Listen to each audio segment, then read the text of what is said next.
Honorable members, me like sim this time. Not talk savel at this house, but before we make him this talk savel, me like talk also him. He got concern where me like raise him at this house.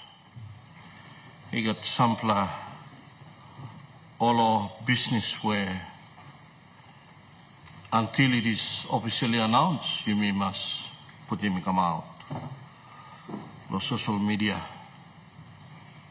Now let's play. Today social media he come up one play medium where even in cabinet you discussing confidential matters, already it's on social media. Later the Prime Minister or Busat Minister even he come out, he stop in social media. Laga. Em des la mobile phone imi holim lohania em kama peak la heavy lo country. No imi this morning for example, me walk lo receive him des fla notice lo paper em go lo social media penis. Even me announce him, me no announce him yet lo here also speaker ikisim go penis lo media na des awa speaker mas officially announce him.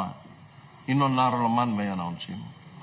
One kind two now long decision of the private business committee. And until it is officially announced here, then the Slami, reply. It can be a matter where you can refer him to the privileges committee, to deal one of you members of parliament. Also, I like talk sabe can lo you also sign and come up. Now, Lolan Chawa Committee, Private Business Committee, maybe sit down on this notice law. Vote of no confidence of Prime Minister. Committee go through long and it looks out that there was something and me alright. Long. This motion or of no confidence of Prime Minister, in order. Or Semna, Mr. Clark.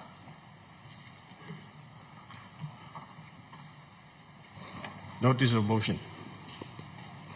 Mr. Douglas Tumereza, member for Kiriwana Good Enough, moves that this parliament has no confidence in the Prime Minister and member for Pori Open Electorate, Mr. James Marape, MP, and nominates the member for Finsafen Open Electorate, Mr. Rainbow Paita, MP, to be elected Prime Minister of the independent state of Papua New Guinea.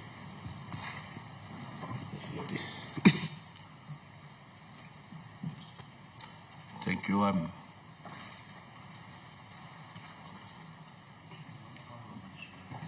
Clark me reading finish this flash or tomorrow. That's la motion. By me stop lo notice paper so Clark by me talk out lo you me lo this la house lo tomorrow. Only.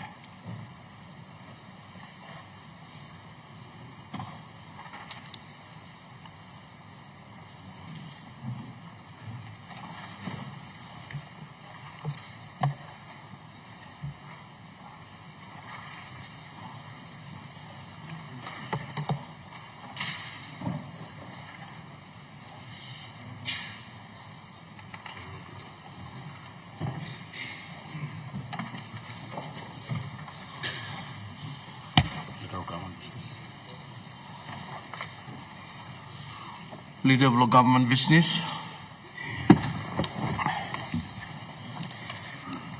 Mr. Speaker, I ask leave of Parliament to move a motion without notice. Is leave granted?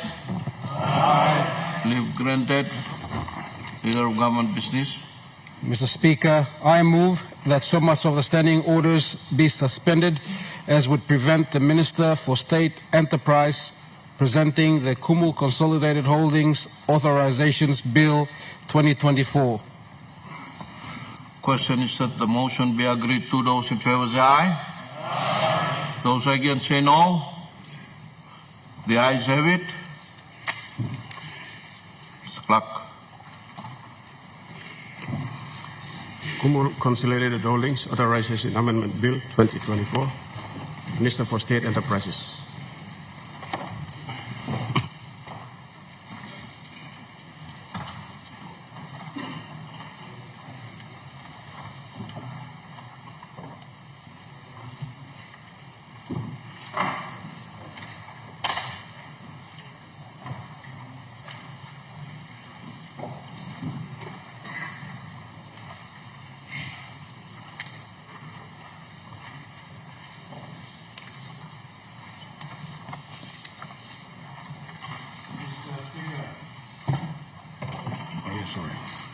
Mr. Minister. Thank you, Mr. Speaker. Mr. Speaker, I present the Kumul Consolidated Holdings Authorization Amendment Bill 2024. Mr. Clerk.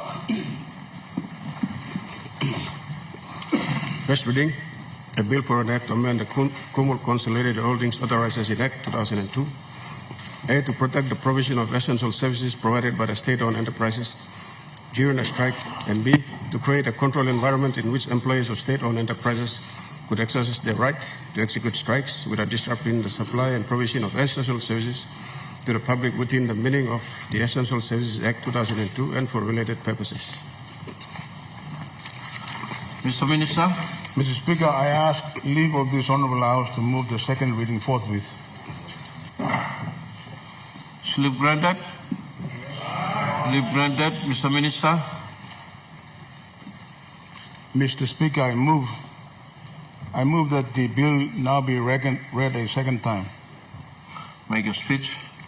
Thank you, Mr. Speaker. Mr. Speaker, I present to this Parliament a bill to amend the Kumul Consolidated Holdings Authorization Act 2002 by inserting immediately after Part 5A a new Part 5B, which will create new sections dealing with the following matters.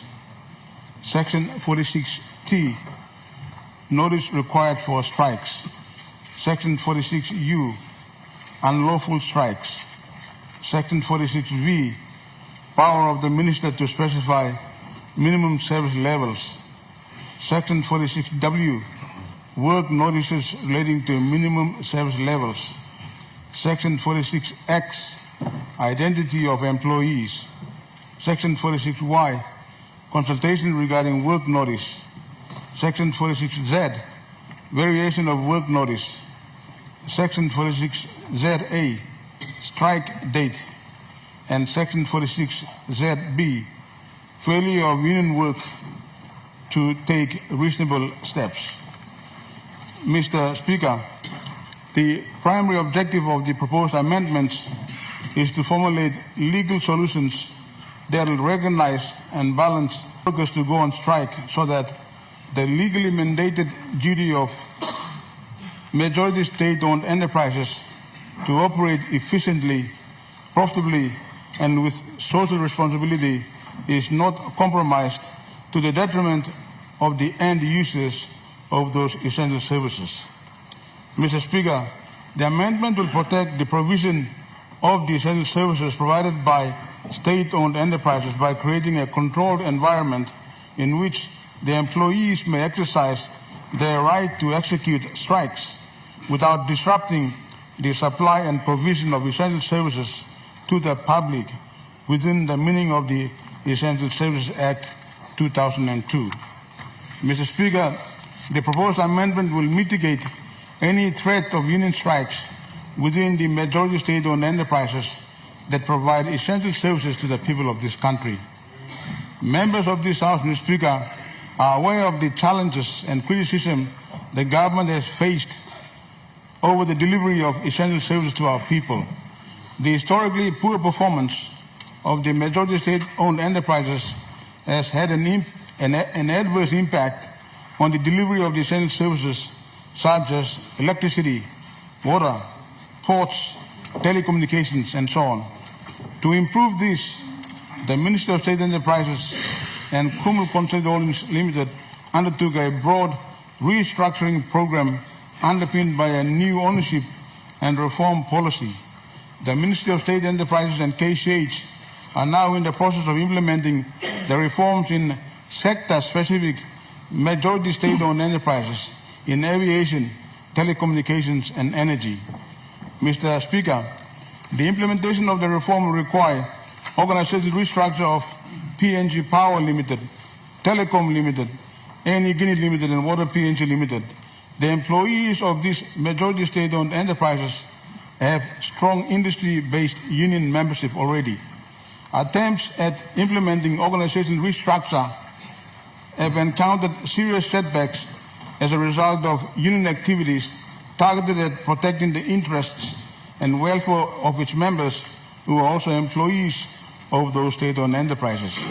This is one of the major obstacles to implementing the reform program.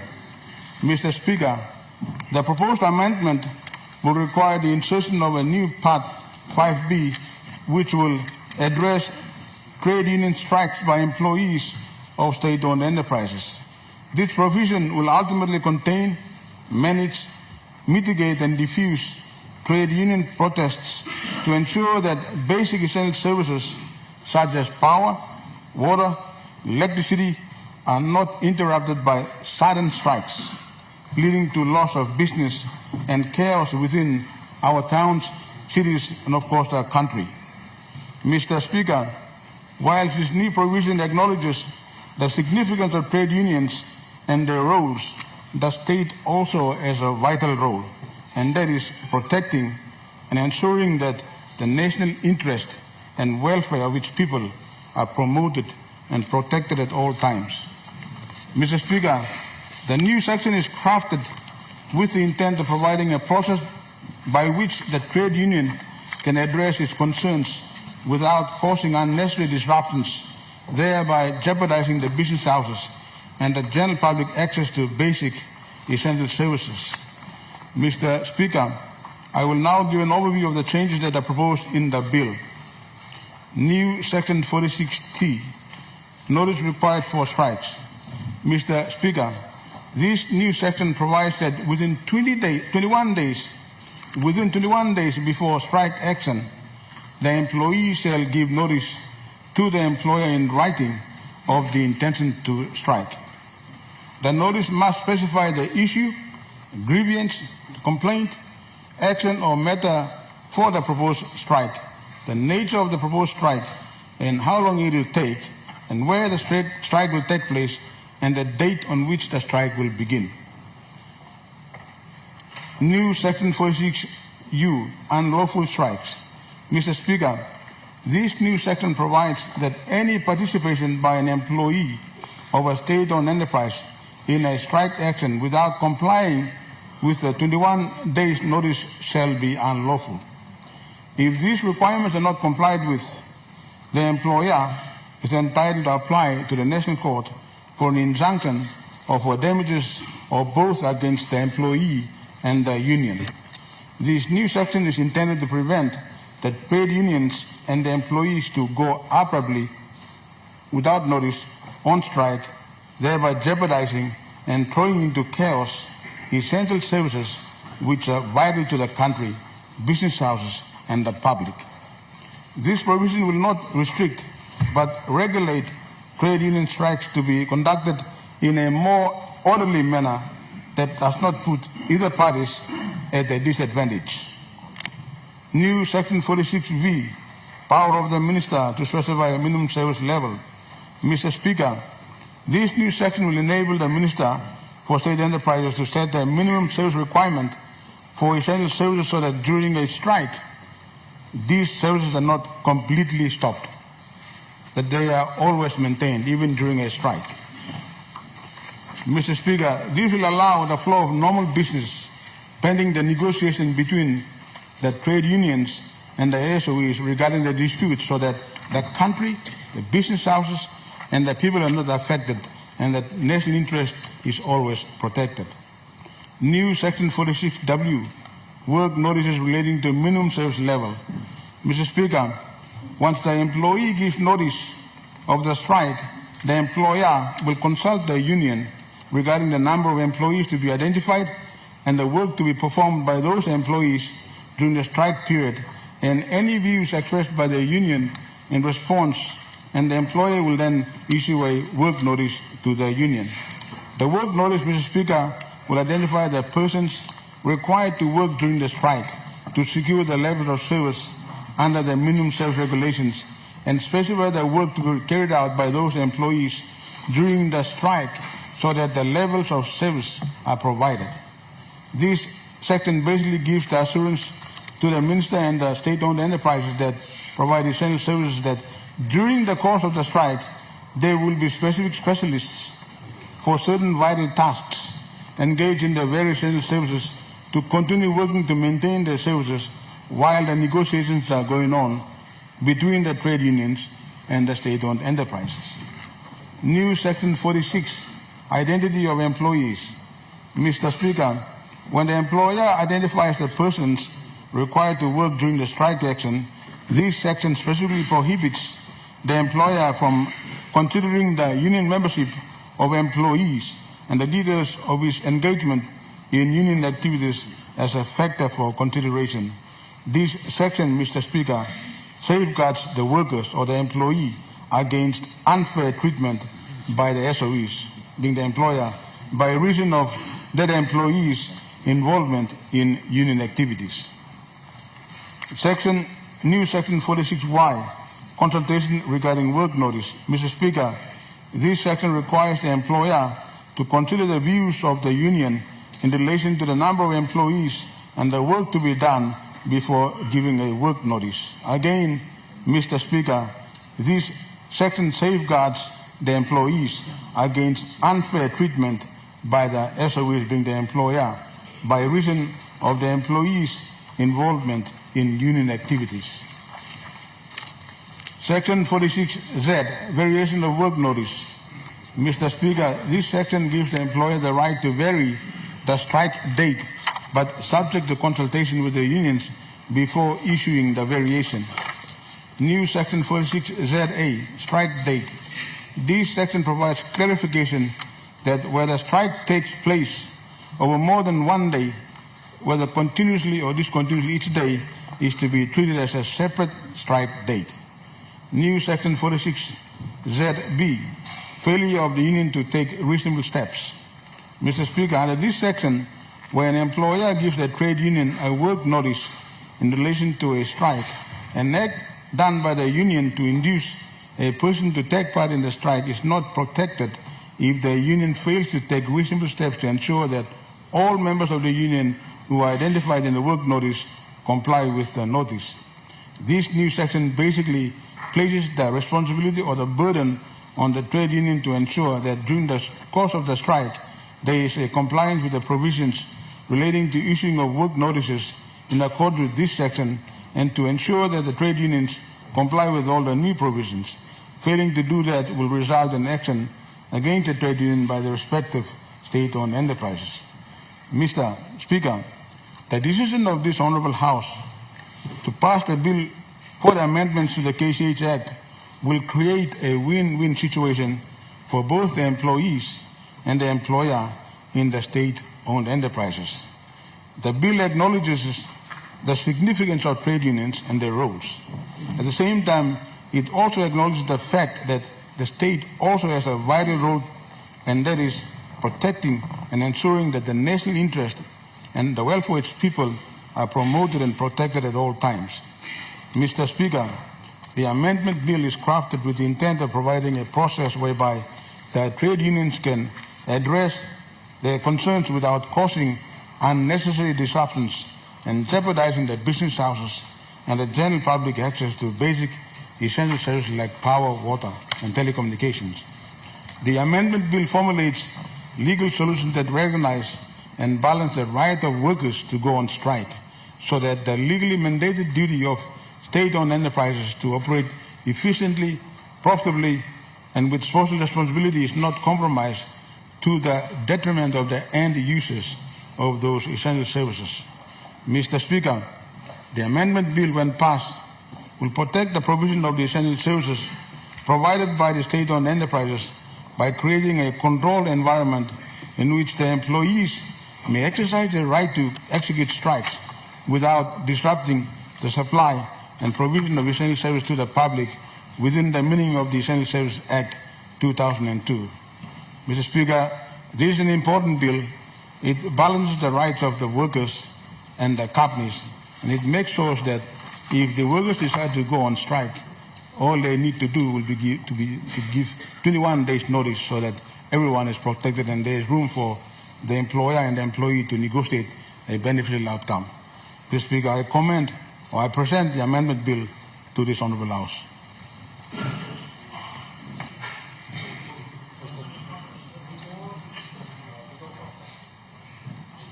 Honourable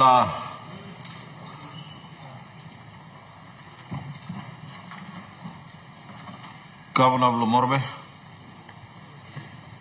Mr. Speaker, I thank you for providing the leave for me to speak on this very important bill provided by the Minister for Private Enterprise.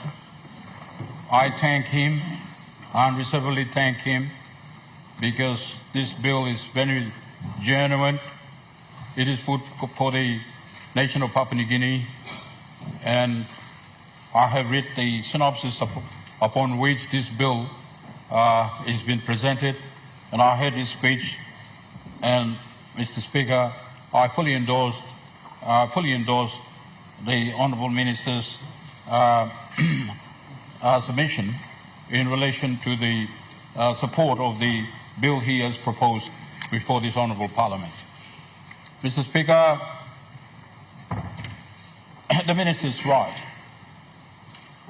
Basic services which must be provided to this nation by our own people and by our institution, which is there to make sure that we provide those services to our people and continue to make sure those institutions exist to provide that basic service to the people, must continue to exist and provide. That is very important. In the past, Mr. Honourable Speaker, we have experienced so many things. So many things. The people in the PNG power, example for instance, they provide and they're supposed to provide power service to the nation of Papua New Guinea.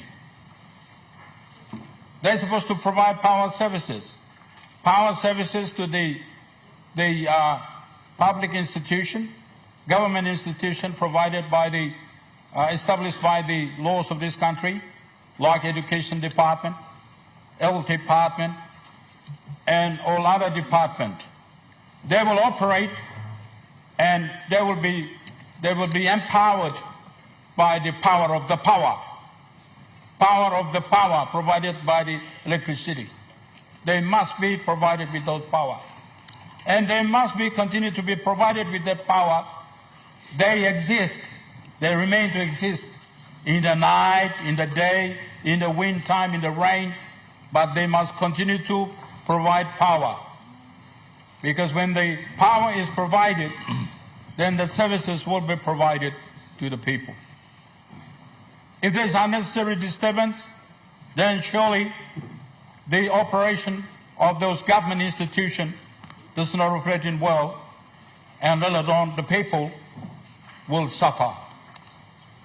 For instance, the Port Moresby General Hospital, if there is no power coming through,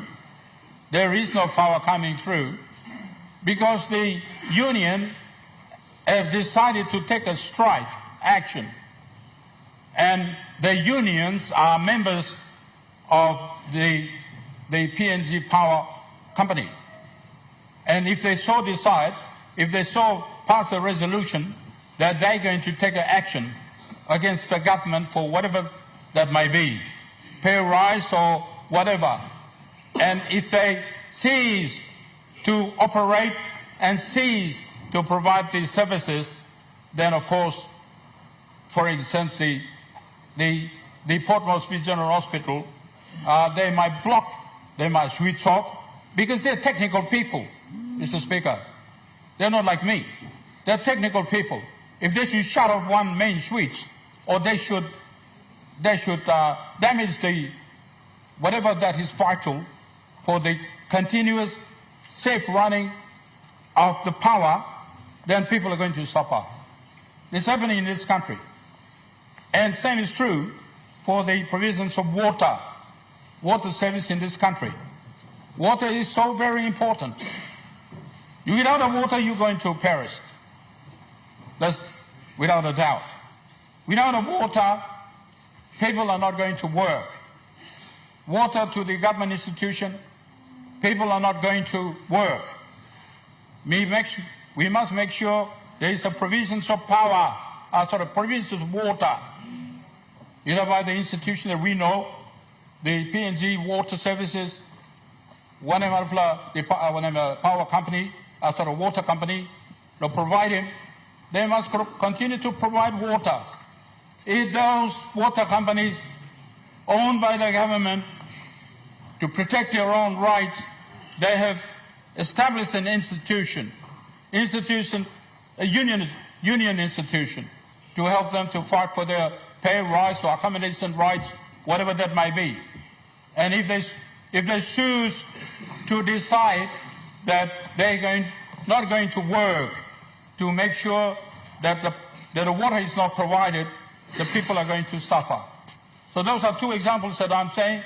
But any other services, like Air New Guinea, if the union of the Air New Guinea decides that they're not going to work, then fly to Lane, fly to Mountain Hagen, fly to Koropo, fly to Daru, fly to those destinations will be interfered. And the passengers are the one who are going to suffer. Passengers are the one who are going to suffer. Passengers are made up of all sorts of human being passengers. All sorts of human being passengers. Just holiday seekers traveling here and there, or the company directors, or whoever, or the health worker, the doctors going on a special call to operate somebody on cancer in Kokopo. I'm not sure what the name of the hospital there. They're going to travel. But because the unions have decided that they're going to block it, they're going to go on strike, then the Air New Guinea is not going to fly. Captain is ready to fly, but captain just don't fly and take the passengers at his own wish. It has to be cleared by the Air New Guinea staff, right? And to get clear. And if the Air New Guinea staff doesn't clear the passengers to travel, then they're going to travel. That is why it's going to affect. It's going to affect services, the flow of services, whatever services that you can think of, to any destination, any places in this country. Therefore, the government has to take steps. Government has to take steps. And I thank the Honourable Minister, not before, today, we are beginning to realize that steps have to be taken, genuine steps have to be taken, steps that must be taken so that we take into account humanity. Humanity, the lives of the people is very important. We need to take steps. And not just the government offices, but the company. We got to make sure, provided we provide power services to the big operation, company operations in this country, the big country, through car industry, New Guinea table bed industry, homestead rice industry, all sorts of industry that you can think of. They provide services to our people. And power, Papua New Guinea government, Papua New Guinea electricity law provides for the monopoly. Monopoly. They have not provided for competitiveness, but for monopoly. So it's the only Papua New Guinea power, PNG power, is the only one that is providing power. And same is true for water and others. And even Air New Guinea too, Mr. Minister, as you know, Minister, the Speaker, they have not allowed for any airlines company to bring in jets to compete with them. Only to fly when a jets here. And Air New Guinea ta solo kono fly PNG Airlines here. Or suffocating more now. All come in two-way helicopter out of a probla. Na mire solo no propla ta so time is short me sa kalap long all. So that this government, this country, has a monopoly. But with that monopoly existing now, and that also the government laws in this country also allow for the creation of unionism, all right, to protect the employees. They have a right, and it's international law rights. International law rights. Therefore, we have municipal rights to establish a unionism. But that unionism must not create any action which will disturb and which will affect the principle of humanity in this country. So, Mr. Speaker, I thank the Minister that you have come up with the, make sure that, of course, we make sure the companies continue to exist and operate and provide whatever services they must provide to the citizens of this country, and provide the services to the international people who come to this country, and the government services, government department who must exist to provide the whatever services, water services, whatever, to them. We must control them. Human beings are human beings. And human beings are intelligent human beings. If they feel that their lives have been affected, they can embark on something to make sure not suffer other people. That is why we must take steps, and the national government has done the right thing. Minister, you have a right thing. You have a right thing. So that in as much as we listen to the unionism, we have to listen to the services, continuous services to the people of this country, in whatever services that we are required to provide by the operation and sanctioned by the laws of this country. You've come up, Minister. I thank you. And we will take control of the unionists, that they have a right to demonstrate on matters which aggrieve them. They have a right. But they are also part of the community. They are also a human being. And also to make sure, Mr. Speaker, also to make sure the interests of the people, interests of the people who are non-unionists, they're not part of the union, but they're part of the community, people of this nation, that they deserve and rightly deserve those services, whatever form and kind that might be, but they have right. And those services must never be interfered, must not be interfered. And Minister, I support you, and I fully support you. Whether you like me or not, but I fully support you. I support you. As long as my argument is making sense to you and this Parliament.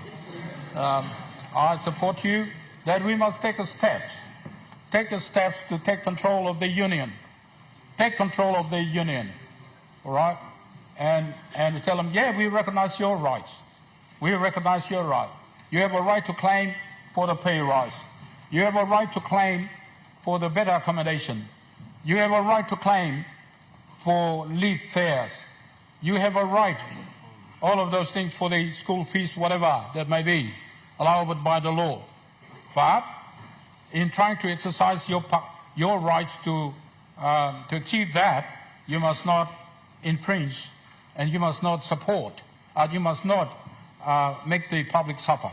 Public who are also equally receiving services must not suffer. So, Mr. Speaker, I fully support. I fully support this bill. I don't think we should argue against this thing. Only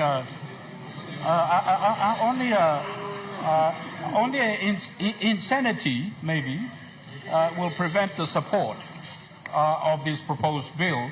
But if the sanity prevails, I think we should fully support the Minister's action. And I humbly ask both sides of the Parliament to support this, because it's for the common good of our people. And also, finally, the international community who are coming to this country, they must know, and they must be given the confidence that we are not here to make anybody suffer. You want to bring your whatever business that into country, you do so. And you want to come in and work in this country in public service, you do so. Because we're going to make sure that all the services, like water services, power services, all other services, will be rendered to you during the course of your time in trying to help this nation in this country. Papua New Guinea, I'm you by talk, I'm no more, yeah. No more, you by walking to talk. That's outside man, and by noon have to talk no more. Because place blowing and start good, and come there, you walk to talk no more, yeah. And with anything you long money. So we have to make sure that not only that we provide the interests of our country, citizens of this country, but international citizens, our visitors to the foreign country, coming into foreign nations coming into our country. So, Mr. Speaker, we got 5 minutes to start. Long talk here. Talk here. Me we're going to look in this is time that we're going to talk. So 5 minutes to start. So me no long go straight long mark of 5 minutes. Me like him talk. Thank you. Me like supporting minister. I think you all of them as supporting minister. I'm good blood on this country. Now I'm good blood of people blame me. The question is that the question be now put. Those in favor say aye. Aye. Those against say no. The ayes have it. The question is that the bill be now read a second time. Those in favor say aye. Aye. Those against say no. The ayes have it. Mr. Clerk. Second reading. A bill for an act to amend the Kumul Consolidated Holdings Authorization Act 2002. A, to provide the provision of essential services provided by the state-owned enterprises during a strike, and B, to create a controlled environment in which employees of state-owned enterprises could exercise their right to execute strikes without disrupting the supply and provision of essential services to the public within the meaning of the Essential Services Act 2002 and for related purposes. Minister of State and Press. Mr. Speaker, I ask leave of the Parliament to move the third reading forthwith. Is leave granted? Aye. Leave granted. Mr. Minister. Mr. Speaker, I move that the bill now be read a third time. The question is that the question be now put. Those in favor say aye. Aye. Those against say no. The ayes have it. The question is that the bill be now read a third time. Those in favor say aye. Aye. Those against say no. The ayes have it. Mr. Clerk. Third reading. A bill for an act to amend the Kumul Consolidated Holdings Authorization Act 2002. A, to protect the provision of essential services provided by the state-owned enterprises during a strike, and B, to create a controlled environment in which employees of state-owned enterprises could exercise their right to execute strikes without disrupting the supply and provision of essential services to the public within the meaning of Essential Services Act 2002 and for related purposes.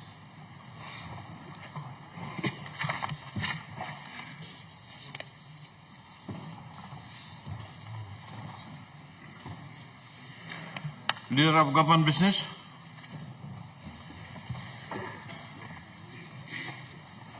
Mr. Speaker, I ask leave of Parliament to move a motion without notice.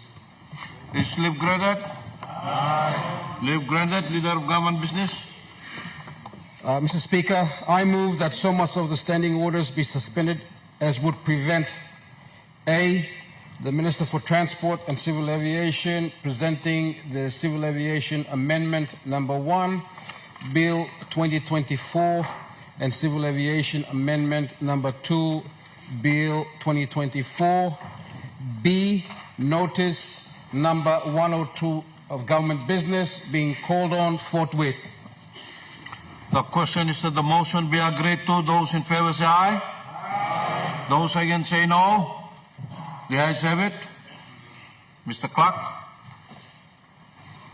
Civil Aviation Amendment number 1, Bill 2024, Minister for Transport and Civil Aviation.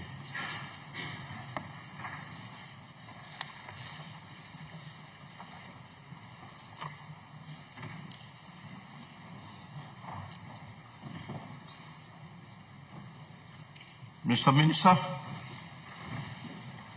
Mr. Speaker, I present the Civil Aviation Amendment Bill number 1 for 2024.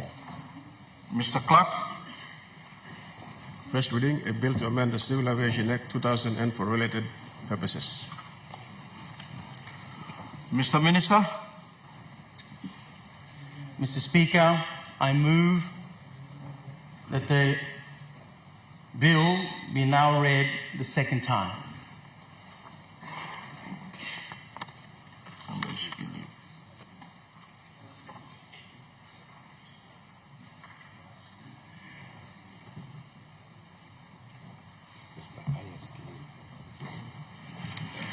Mr. Speaker, I ask leave of Parliament to move the second reading forthwith. Is leave granted? Leave granted. Mr. Minister?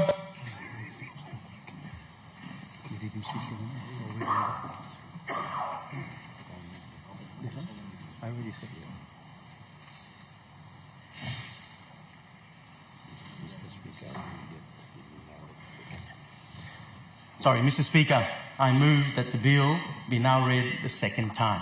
Make your speech, Mr. Minister. Mr. Speaker, as Minister for Transport and Civil Aviation and member of NEC of the Marape Rosso Government, on behalf of the Civil Aviation Safety Authority of Papua New Guinea, presents the Civil Aviation Amendment Number 1, Bill 2023, to the National Parliament and recommends the approval of the bill as a directive from government. Mr. Speaker, the Marape Rosso Government, through my ministry, has decided that the Civil Aviation Act 2000 be amended to 1. Address protocol questions imposed by the International Civil Aviation Organization, ICAO, to achieve compliance with international obligations and standards applicable to Papua New Guinea as a member state. And 2, in relation to the implementation and the enforcement of safety and security within the civil aviation system. And 3, include consequential amendments to the Act, including name change for the Papua New Guinea Air Service Limited, PNG ASL, to New Sky Pacific Limited, NSPL. Mr. Speaker, the Civil Aviation Amendment Number 1, Bill 2023, seeks to amend the Civil Aviation Act 2000 to 1. Enable CASA PNG as the mandated statutory authority on behalf of the state of Papua New Guinea comply with international obligations required by ICAO to ensure that the state effectively applies with standards the recommended practice and that is applicable to PNG. Number 2, address aviation safety and security. And 3, include consequential amendments to the Act. Mr. Speaker, the Civil Aviation Amendment Number 1, Bill 2023, the bill proposed to, number 1, amend Section 3, A1G, Section 17, 1B, Section 47, 1, Section 51, 1, 72, 1A, Section 78, 1B, Section 79, 2, Section 88, 4, and 100, and Section 129 of the Civil Aviation Act 2000 for the compliance with ICAO standards and recommended practices applicable to the state of PNG as a member state. Second, amend Section 7B, Section 8B, Section 45(3)(b), Section 45(4)(a), B, and C, Section 52(2), Section 54(1), Section 271, 1B1, Section 271, 1C, Section 271, 3, and Section 271, 5, A, and B to address aviation safety and security. And number 3, amendment Section 59(1)(a), Section 59(2)(a), Section 59(3), Section 68(1) and 2, Section 80, Section 142(2) and 4, Part 4 heading 143, 143A, 1441, 1443B, 1444, 145, 1462, 1471 and 2, 147E, title 147E 1 and 3, 324A, 1A to E, in Section 324B, Section 326A, correction, Section 326(1), Section 328, and Section 331 as consequential amendments to ensure recent changes undertaken and implemented are addressed accordingly, such as name change for the Papua New Guinea Air Services Limited, PNG ASL, to New Sky Pacific Limited, NSPL. Thank you, Honourable Speaker.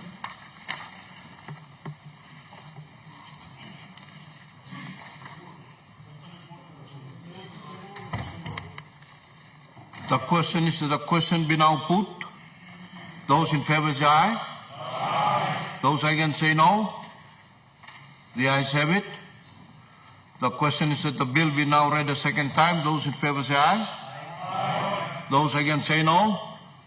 The ayes have it. Mr. Clerk. Second reading of Bill to amend the Civil Aviation Act 2000 and for related purposes.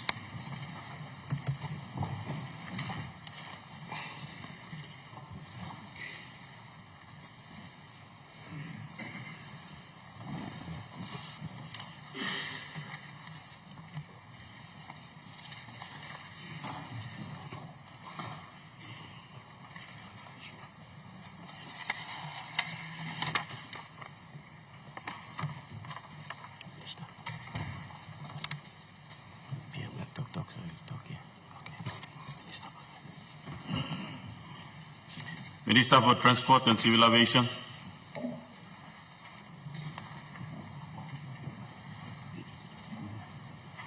Mr. Deputy Speaker, I ask leave of Parliament to move the third reading forthwith.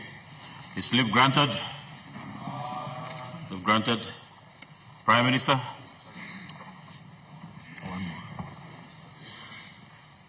Our Minister for Transport and Civil Aviation.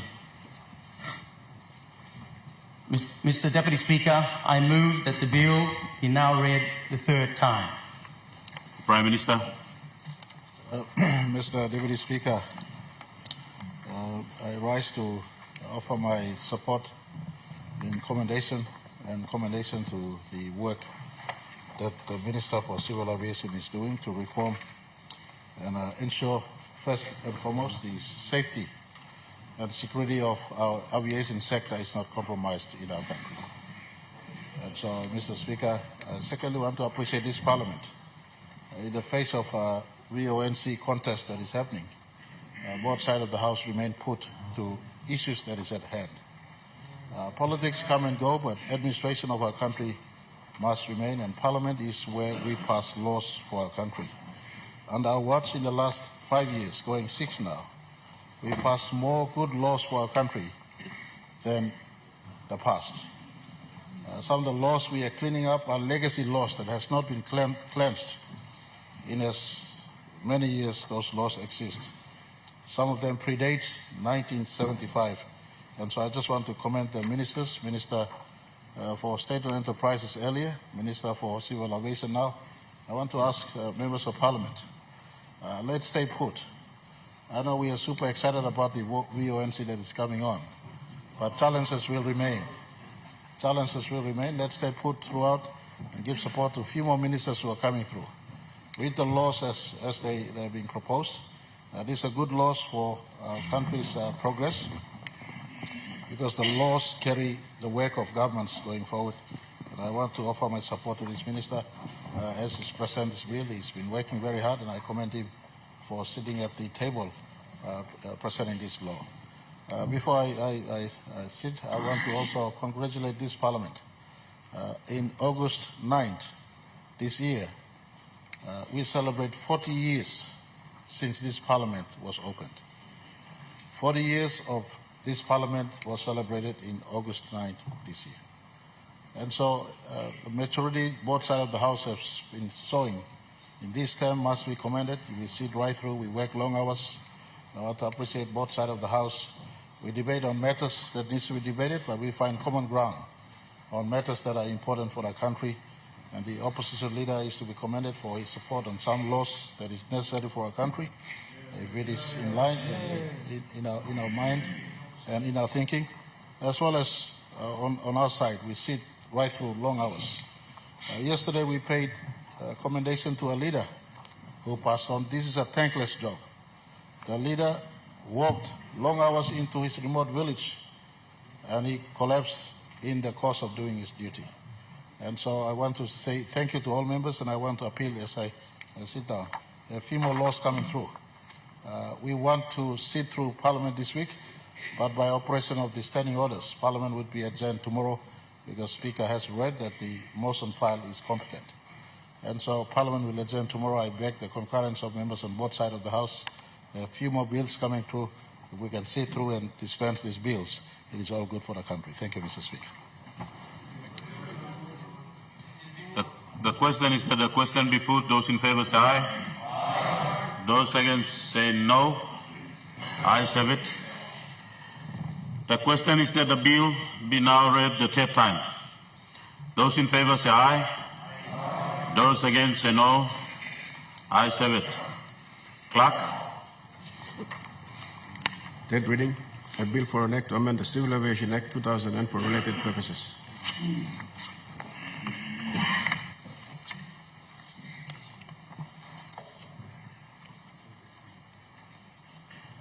Clerk.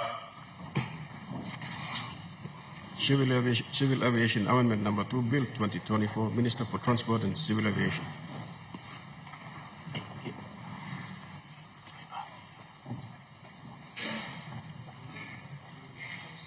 Minister for Transport and Civil Aviation. Mr. Deputy Speaker, I present the Civil Aviation Amendment Number 2, Bill 2024. Clerk. First reading, a bill for an act to amend the Civil Aviation Act 2000 and for related purposes. Minister for Transport and Civil Aviation. Mr. Deputy Speaker,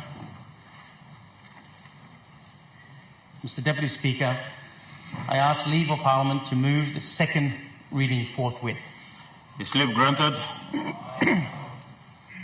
Minister for Transport and Civil Aviation. Mr. Deputy Speaker, I move that the bill be now read a second time. Make your speech.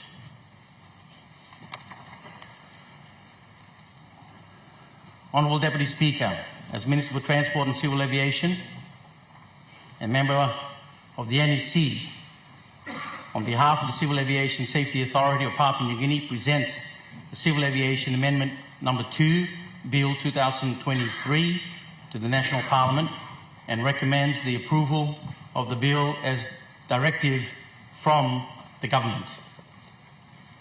Deputy Speaker, the Marape Roseau government, through my ministry, has decided that the Civil Aviation Act 2000, the Act, be amended to include new provisions pertaining to any fees and charges imposed and implemented by the Civil Aviation Safety Authority of Papua New Guinea, CASA PNG, under Section 101 of the Civil Aviation Act 2000 and in accordance with Section 209 of the Constitution.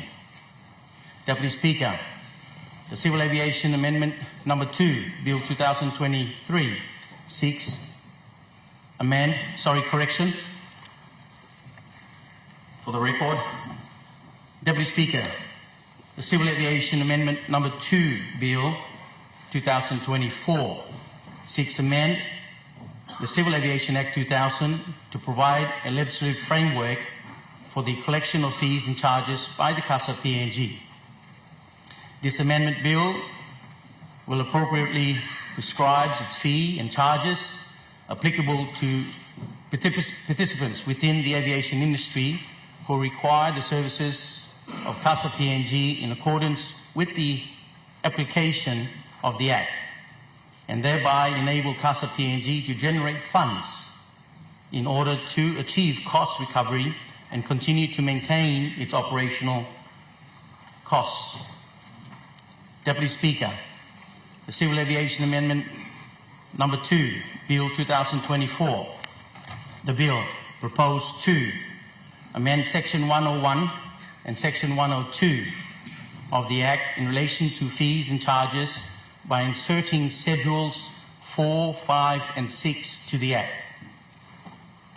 Deputy Speaker, as Minister for Transport and Civil Aviation, I have consulted with all relevant stakeholders in the aviation industry and ensure that the proposed increase in fees and charges do not burden users of the service provided by CASA PNG as the regulator.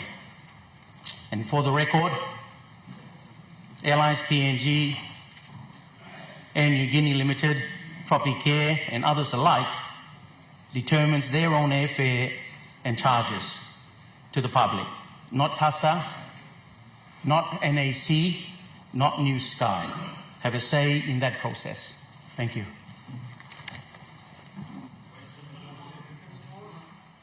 The question is that the question now be put. Those in favor say aye. Aye. Those against say no. Ayes have it. The question is that the bill now be read the second time. Those in favor say aye. Aye. And those against say no. Ayes have it. Clerk.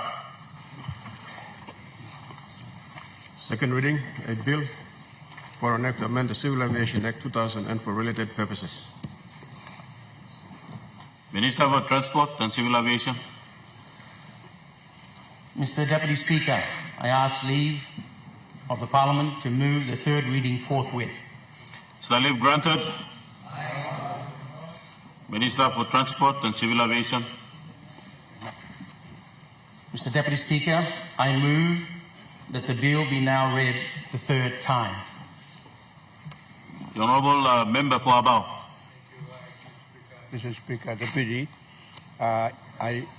in standing to support the Minister's amendments, it may sound funny, but as I was looking through Part 109 of the list, which is headed Unmanned Aircraft Operator Certification and Operation, and then your list of Part 119, 121, 125, 135, and 136, which only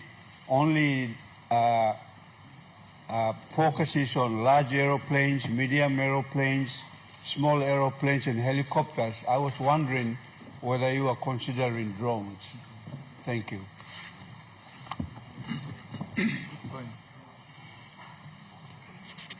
Governor for NCD. Thank you, Deputy Speaker. Give me a little time long contribute or making some debate this proposed legislation. I think fundamentally you mean against him this National Airport Corporation or Civil Aviation almost raise him revenue to sustain him very vital service inside the country. I think total me like give him or some little so long look all fees where Civil Aviation or NAC also charge him, where MX contribute long cost long airfares inside the country below you mean. Cost below airfares inside the country below you mean is probably among the highest in the world, domestic, international. International too, it's very high, and it's a disincentive to kind of some business to come and invest in here. When investors coming to PNG, And of course, people are something to tourism. All tourism will come to solve fee me some of fee you may got here long international, like maybe Singapore to Port Moresby, back to Singapore, maybe 12,000 or kind of same, Mr. Deputy Speaker. And you can get a round the world ticket long in. You can go round the world on Narpal airline and still come back to maybe your destination, and probably you will spend less. So this is a big concern where you may get stuff. So you may get problem where we have 10 New Guinea into a IRC or tax collector. You may get fee go on top long ticket, kind fee, maybe NAC charge him or civil aviation, and then fuel surcharge go on top long in, and then cost blow New Guinea go on top long in now. Then you may get this all I fees now. People blue you may complain stuff. So you may not got time to look long. All this schedule here 4, 5, and 6. I think member about senior yeah me look long and big. I'm raising one concern, but you may not got time to look long and so I'm one concern me raising maybe civil aviation and NAC you find another way long. You're collecting fee below. And you putting gate fee long domestic car park na international car park yeah maybe M1 way you collecting fee long in. Otherwise find him another way, but don't can use him New Guinea or some tax collector below you or and give him you every year. Find him another way. So I think I'm legally contribution me like contributing. Otherwise, state enterprise, state agencies, they must learn to stand on their own, be able to sustain their operation, and hopefully they can go beyond self-sustainability and working profit. And Mr. raising this concern all the time that some law of state enterprise, believe me, member belong when I'm state enterprise, me no targeting you personally or kind of thing. Me just like you may look long, different model, Mr. Deputy Speaker, different model of sustaining all state-owned enterprise. Some of them, you may try one way with public is sustaining. You may sim loan, ego, and you may not sense him yet, innocent yet, especially the outcome. It will be self-sustaining or it will make profit or, but you may give him public funds, you go, now. Not got sense to come up. So that's why some of us are advocating that look at a different model. And all around the world, they got different model here. How to sustain a state-owned enterprise. Like Indonesia all got different models. State-owned enterprise, they make sure only manage them well, but also they allow them to go into other business so that only can also generate income to sustain this core business long. Kind of something in Indonesia, Garuda is allowed to own hotels, so it's allowed to go into tourism. So it doesn't just run the airline Garuda, but it's able to go into other business. So why you may not look all this model around the world now? You may can try what works and what doesn't work. Or also you may talk all the time. If you keep on doing the same thing and expecting a different outcome, and I think you must line lo laloki. So you may buy stuff lo laloki yet, or you may buy kamad na look some la. Me advance him the Minister of Transport and Civil Aviation, me not so him talk lo you, me no put him this me talk generally lo you me all kada. You must try new way. So thank you. I think fair maybe supposed to be reasonable. I'm good luck, but Minister no can pass him go New Guinea. You find him not way na raise him money belong civil aviation or NAC or kind of. Thank you, Mr. Deputy Speaker. The Honourable Member for Bulolo. Thank you, Mr. Speaker. Awesome Shadow Minister bro, Civil Aviation and Transport, I feel I need to add something in support of the bill. me got plenty something lo talk clear, but me just try lo tone him down the click lo. You may can sort him time too. You may talk lo work money blo civil aviation na. On the this department support lo talk lo. Honorable Powers Pakop. You got plenty way stop and me support him sa talk too. You plan look at mo sem bololo airstrip and one plan. Apo, you can walk in passenger lab. You may got Minyama stop, you may got Wawaria stop, na Bulolo and yet. Where me plus I kiss him car come down, na pain in Balos, Nazap, Golo. One map Golem. Before it used to, we used to have venue Guinea there, now no got. I think Bamogu plus I was focused on Slakan Airport. I'm sure there are other places like Bulolo. We must seal these kind of airports. Put him good la terminal na. Banish him good. You may talk about safety, yes, safety, security, also something by staff. Plenty work lo, gold work lo come up lab, mining come up lab, you may fire up Tomas Wafi gold pool, and airport there. So we must look at those rural airports na, and make money. Just seal him off, na work him good. Come again lo, big plus second city lo bla, lo Papua New Guinea, lo Lay City, Nazap International, Tomodachi, and Mistap. We look at most all man go sit down inside this lab. Once you go inside departure lounge. But you angry lab. You can't, you man where you know got this pass presidential VIP area. But you sit down outside now, you look now, big man back I guess gone inside stuff, so which is not good, huh? We try to build little cafeterias inside. Affordable for our people. So time only waiting balus. That is all.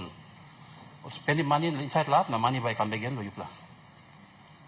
So we're talking about making money. So later I will forward you some alternate policies to assist you.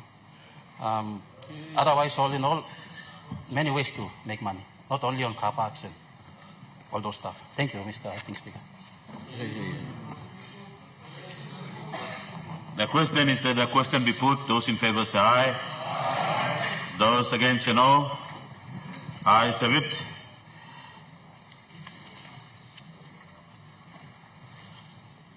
The question is that Minister for Civil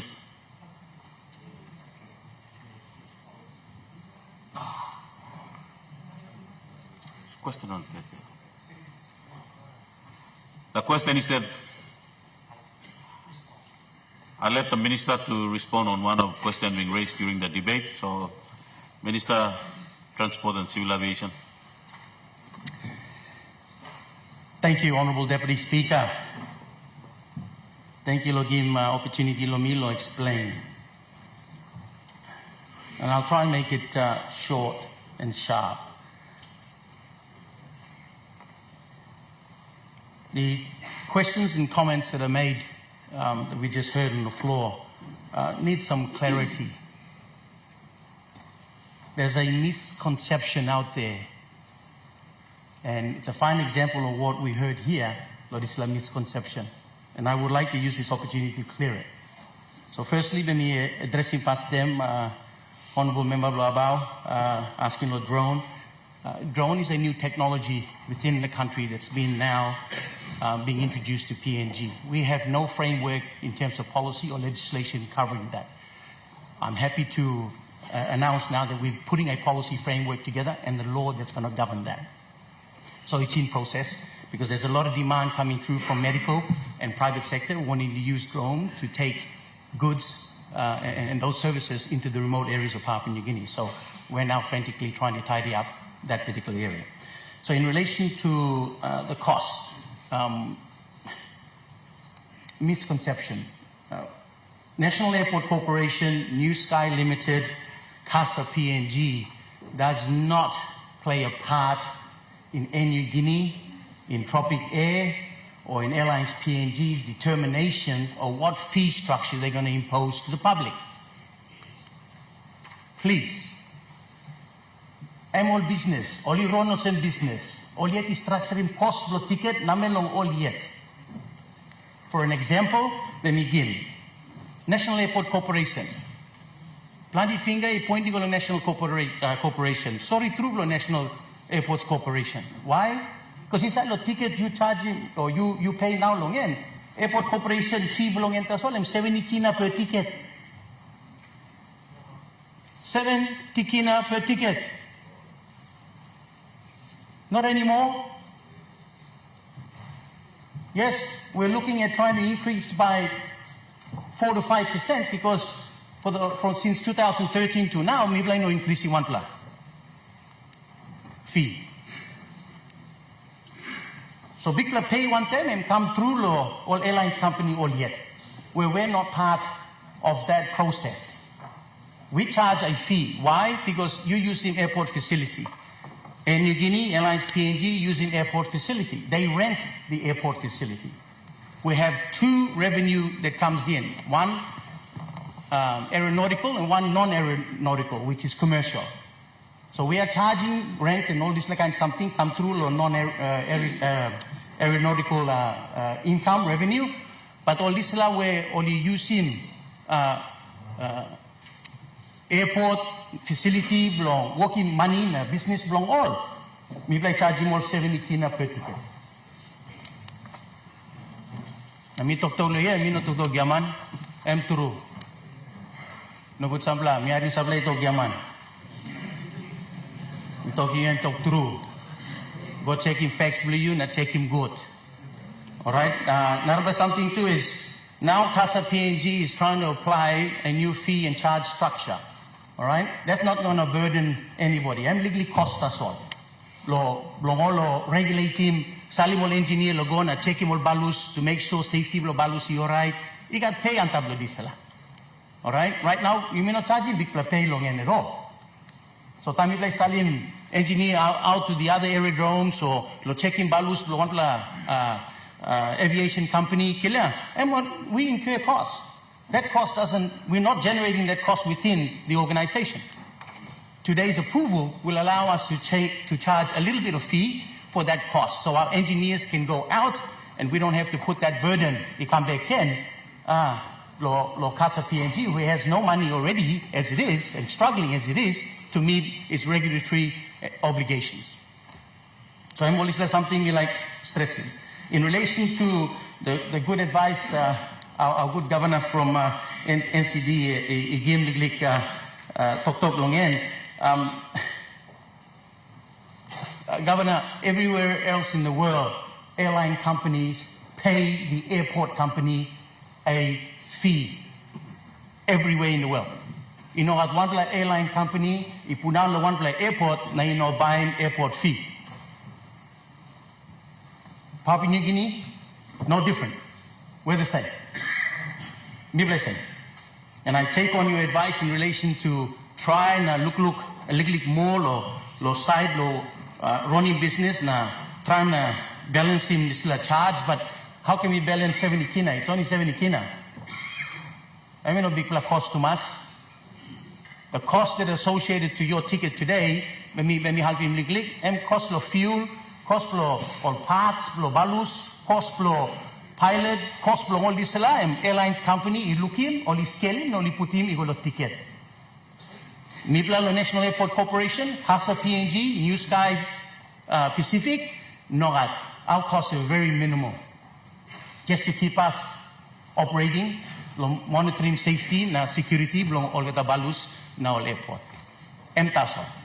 So me like explain lili tasol, lo correct him oli sila kain tok where somebody play no kill to mas lo responsibility, stop lo one entity, I carrying this responsibility. So I hope that today me clearing pinis lo yuplo geta na pointing finger go lo National Airport Corporation and by EC Liglik na me back him Liglik, I come back now you may not can point him strong to mas with that understanding that we have no jurisdiction over the airline company charging you whatever they put on the ticket lo miplo public.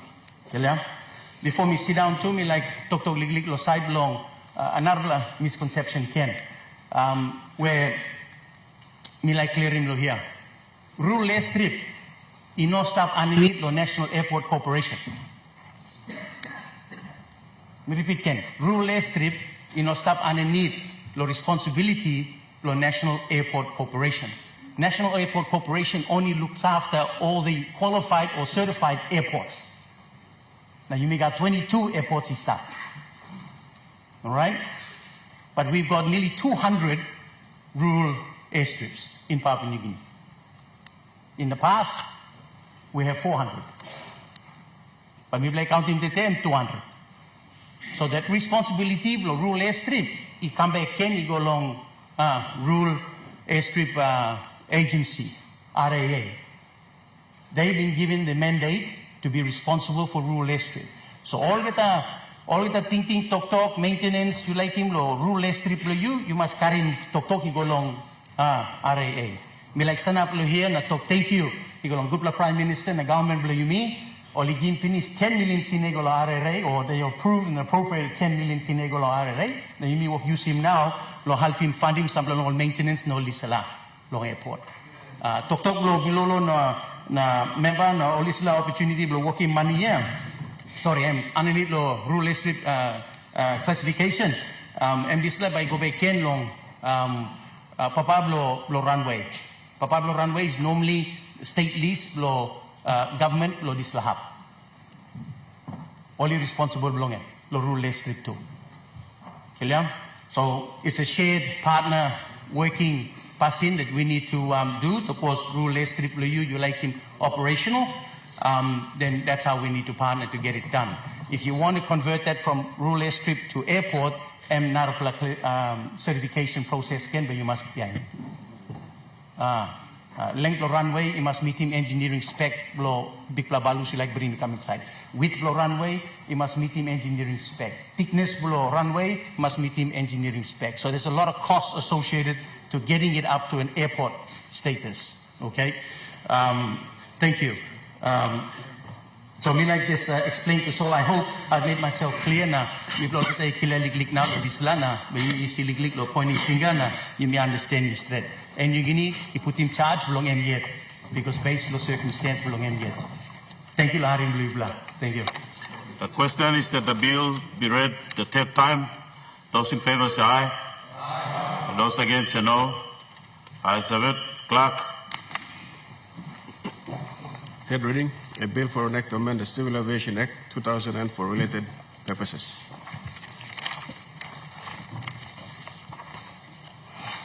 Thank you, Minister.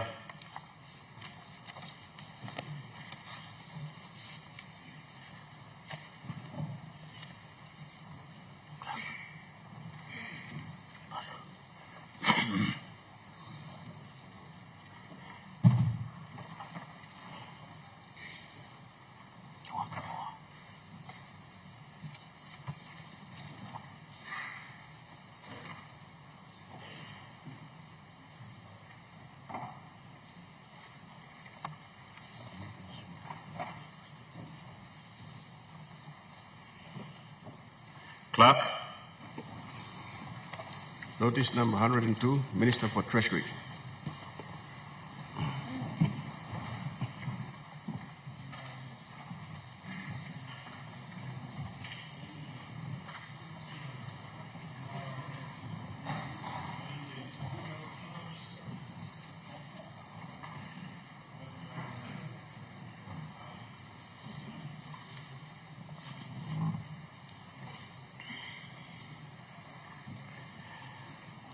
Minister for Treasury.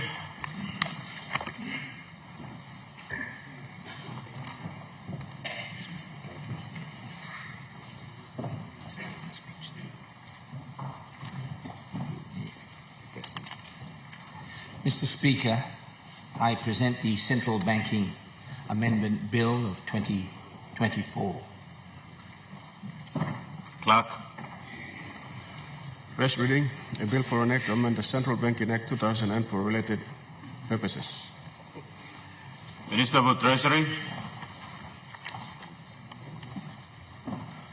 Mr. Speaker, I move that the bill be now read a second time. Make your speech.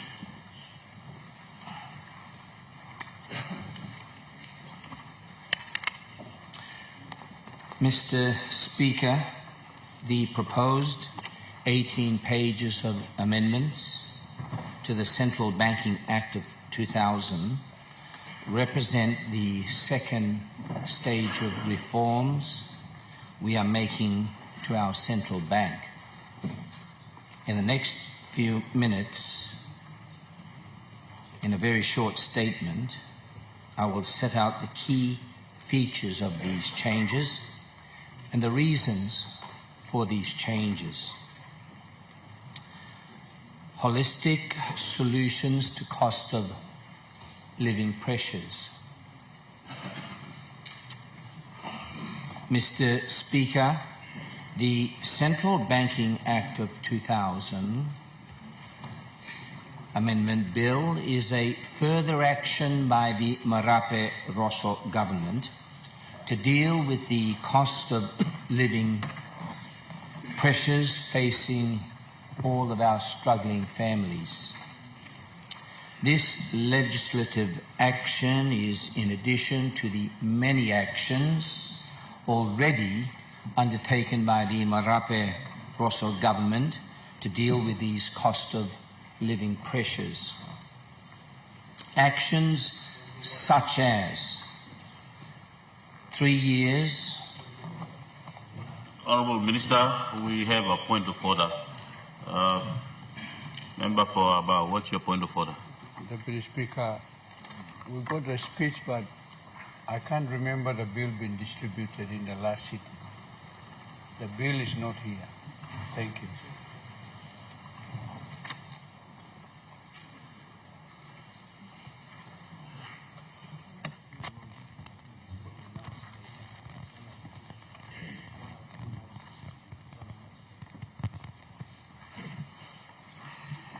Honourable Member for Abba, got information that this bill has already been distributed before and it is on the notice paper.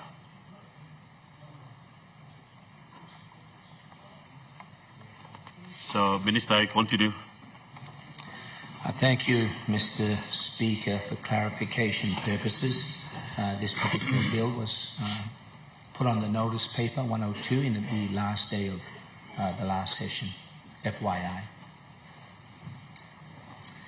Actions, some of which we discussed this morning, include 3 years of household assistance packages at a cost of a total cost of 1,617 million, 1,117 million for the years 2022, 2023, as mentioned this morning, and about 500 million for this year.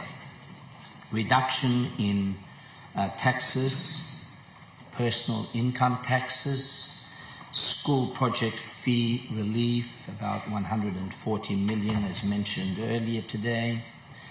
Introduction of new higher education assistance, such as TSES and HELP and HECAS, freight subsidies, and deflationary fiscal policy with deficit reductions, as we've seen over the last 5 years, reducing net domestic demand by about 1 billion kina a year.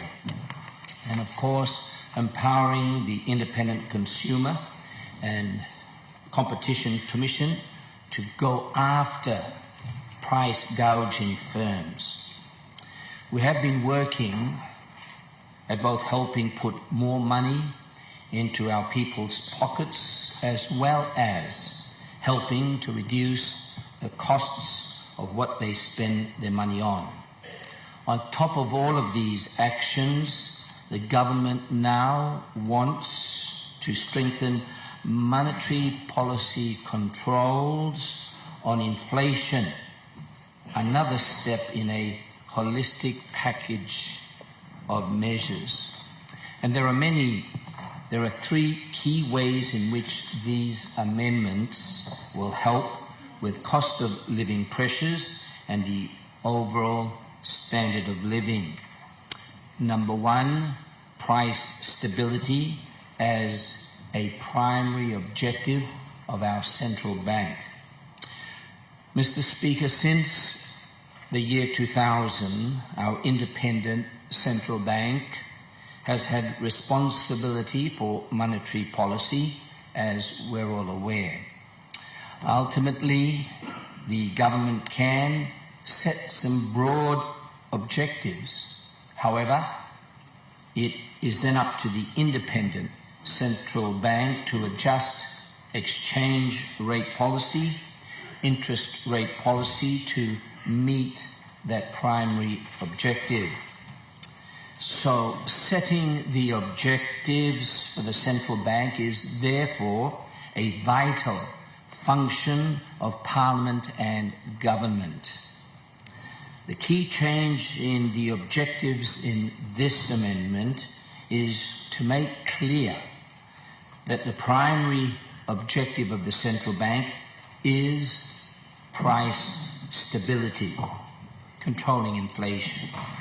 In other words, keeping prices stable at an acceptable rate.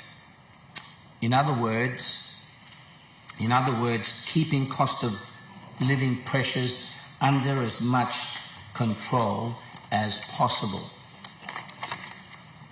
Mr. Speaker, as I put out quite often publicly, the government was disappointed in the recent monetary policy statement. We in government are concerned that too much emphasis had been placed on going for growth through a rapid depreciation, and not enough consideration on cost of living pressures. This amendment makes very clear to the central bank that in the future the primary objective is price stability. This is done through the repeal of the old Section 7 of the Act and inclusion of a reworded Section 7. There are then consequential amendments to Section 8(1) on the functions of the central bank in pursuit of these objectives. Number 2, better governance. Mr. Speaker, although the central bank is independent, it must be accountable to government. A key addition to these amendments is adding a new section, 16A, which requires an annual report to the relevant parliamentary committee dealing on how the central bank is meeting its objectives and functions. There is also a reference that the governor of the bank is to appear in person at the request of the committee on this annual report. But of course, the relevant parliamentary committee can require the governor to appear more often if it feels it is appropriate. The financial reports of the central bank must also be tabled in Parliament. That's under Section 44. A second key governance change is having a more specialised committee to consider monetary and exchange rate policy. As industry practice, the world has about 40% of central banks having a specialised committee and about 40% having the overall board make decisions on monetary policy. On balance and in line with the recommendations of our independent advisory group, we have opted for the more specialised committee to help ensure the correct decisions are made for our economy and our people. At this time, I'd also like to take this opportunity to thank the members of the Independent Advisory Group, IAG, for their important contributions. Robert Igara, the late Sir Wilson Kamit, Professor Stephen Howes, thank you Tomas, Lawok Blayupla. Detailing the functions and operations of the Monetary Policy Committee forms a substantial number of the amendments today. Finally, number 3, better safeguards. Mr. Speaker, the third key area of amendments, and one that covers many sections of the Act, are aimed at making for a safer Bank of Papua New Guinea. The IMF did a close examination of our central bank and concluded that the Act lacked the safeguards to ensure that it did not become bankrupt. There are additional safeguards built around avoiding conflicts of interest, strengthening the independence of the audit and risk functions, and a shift to the international accounting standards. There is also a much closer or clearer section outlining the conditions for, inverted commas, lender of last resort. Support of a local bank, for example, if it is facing a temporary cash flow crisis. That's under Section 76. In conclusion, Mr. Speaker, these are important changes to our Central Banking Act. They form the second stage of reforms under the Marape Rosso government. While to some they may seem unimportant, they are actually vital changes to help deal with cost of living pressures and support for our standards of living. For some or any that may doubt the importance of these changes, let us remember the situation our country was facing before the Marauta reforms of the year 2000 to our Central Banking Act. Inflation then in our country reached 22% in 1998 and 20% in 1999. International reserves had plummeted to 1 week of imports in mid-1999. The government then was having to borrow at 28% interest costs after a failed commercial bond, and the PNG Banking Corporation and National Provident Fund were on the verge of collapse. Our central bank is vital for the health of our country. These amendments will help reinforce this government's actions to control cost of living pressures. They will increase accountability to the Parliament.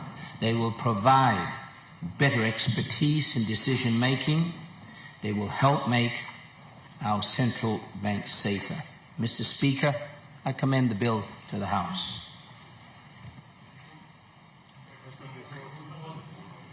The question is that the question be put. Those in favour say aye. And those against say no. Ayes have it. The question is that the bill now be read the second time. Those in favour say aye. Those against say no. Ayes have it. Clerk.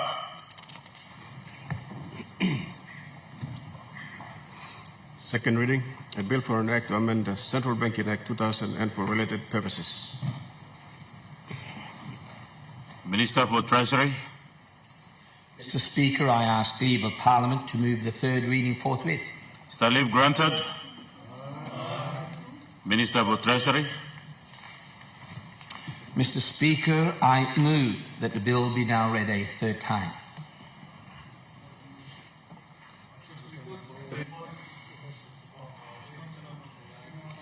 The question is that the question be put. Those in favour say aye.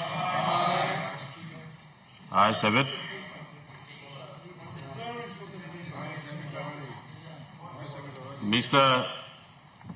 The question is that we have a point of order. Important institution of government. There are some important amendments that need to be debated properly. Why rush it? We stood up to debate this. Honorable Member for Yalibu Pangia, the question to be put was called before you stand, and I've already made an announcement for that, and the question has already been put. I understand the importance of this paper, as you have said, but the motion of the question be put has been called earlier, and I've accepted that, and you have stand. So, this particular bill is misleading. Honorable Member, I would not put an argument with you. I've made the decision. With you because you are not Clerk. giving us an opportunity to debate. The question is that the bill now be read the third time. Those in favor say aye. Aye. Those against say no. No. Ayes have it. No. Clerk.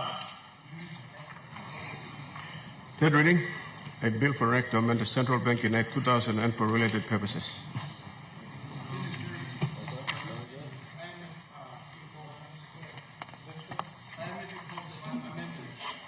Thank you, Minister.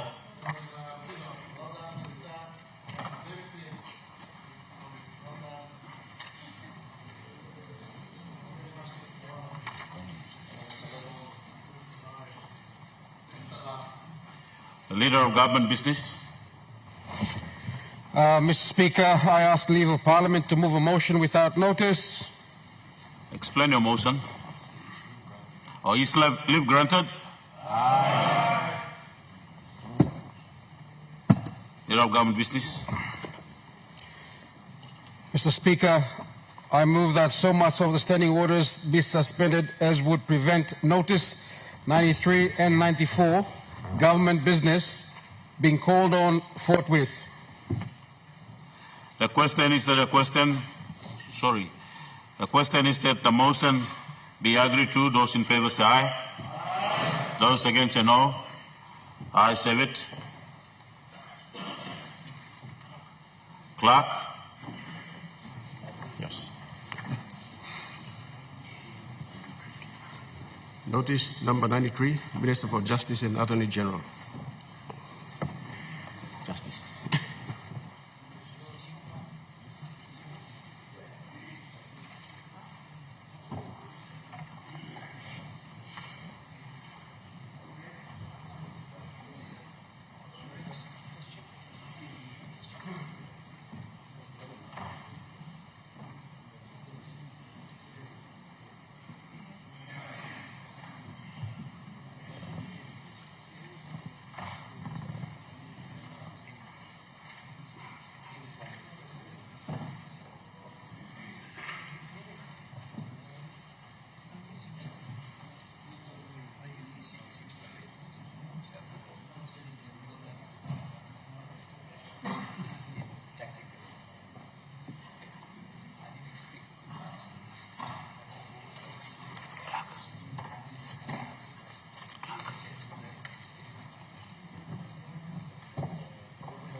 Basit.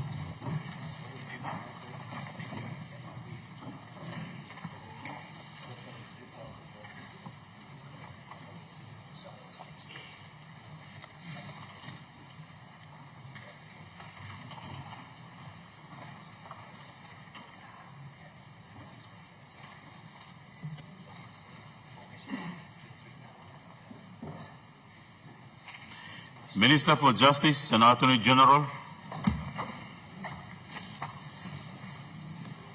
Mr. Speaker, Mr. Deputy Speaker, I present the Public Service Management Amendment Bill 2024. Clerk. First reading, a bill for an act to amend the Public Service Management Act 1995 and for related purposes. Minister for Justice.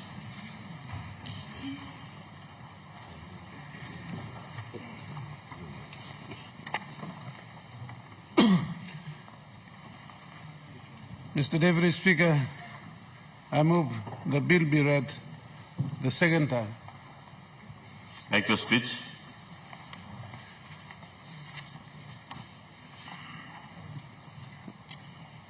Thank you.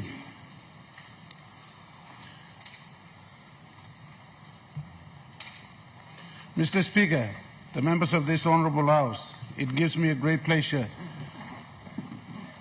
to introduce the Public Service Management Amendment Bill 2024.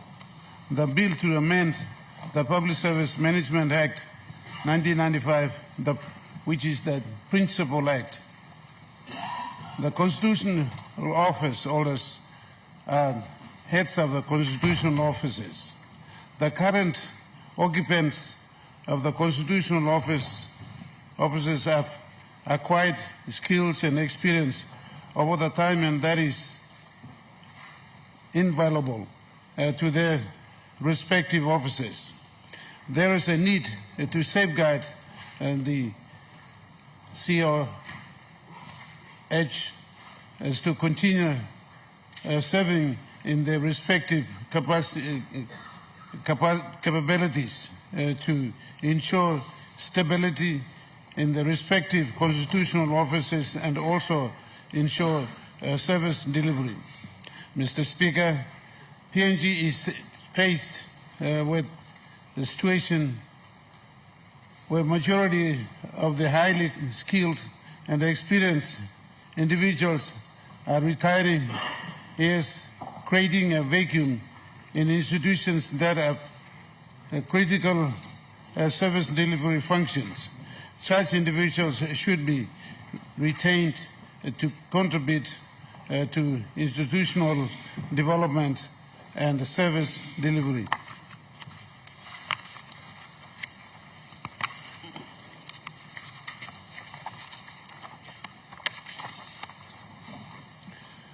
Mr. Speaker, the knowledge and experience required to lead a constitutional office such as the PSC was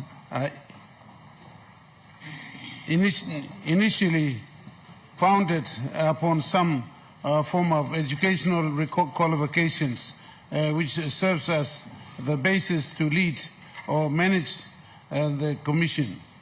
The broadening, refining, and honing of that knowledge and experience is a skill that is acquired and mastered over a period of time by the senior officers. Once the senior officers retire, they take with them the much needed institutional knowledge and the job experience critical to providing the mandated service delivery, and in the cases of PSC, it is ensuring that there is institutional stability in the public sector, which comes from the tenure of the commissioners who have the responsibility to making decisions to suspend, revoke, and especially appointments that will effectuate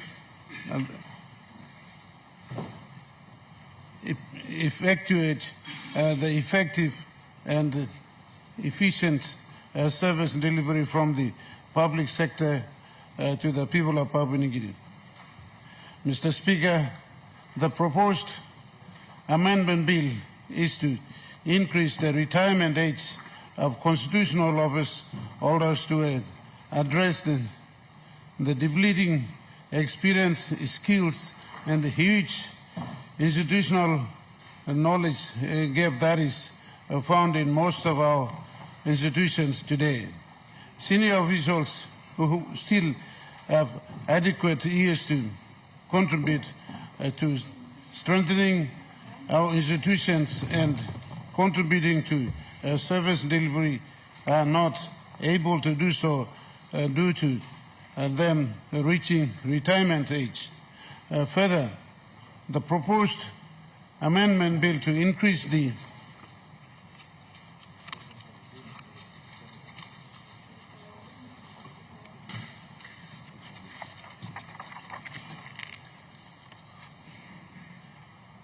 retirement age allows continuity and transfer of knowledge and the skills to the younger generations of leaders. Mr. Speaker, the policy basis for this proposed amendment is to ensure that the constitutional officers and institutions of government retains officials who are highly skilled, experienced, with profound public sector practice, who have integrity and the community standing. To assist this skilled transfer to young officers coming up who are able to lead or learn from these experienced individuals. The current retirement age for a commissioner of the PSC is 60, and limiting in terms of the experience and years of service left in the current and prospective occupants to these respective offices. Mr. Speaker, in noting the critical issues of breaching and the divide between the head of any agency and the group of featured leaders, it has been resolved to increase the retirement age of commissioners of PSC from 60 to 75. The amendment to Section 11 of the Principal Act is to not only standardize the retirement age, but to also ensure continuity and transfer of knowledge and skills to upcoming future leaders. This legislative reform is aligned to the medium-term development plan of 2023 to 2027, MTDV, under strategic priority area. 5 objectives, which is to strengthen the systems and the processes of government and the enforcement of rule of law to achieve a safe, just, and secure environment for all. Mr. Speaker, the amendment to the Principal Act will ensure that the retirement age of PSC Commissioner is consistent with the retirement age of the other constitutional office holders, such as the Ombudsman Commission, judges, ICAC commissioners. Our government has resolved that the retirement age of constitutional office holders to be standardized at 75 years. Mr. Speaker, with that, I commend the Public Service Management Amendment Bill 2024 to this Honourable House.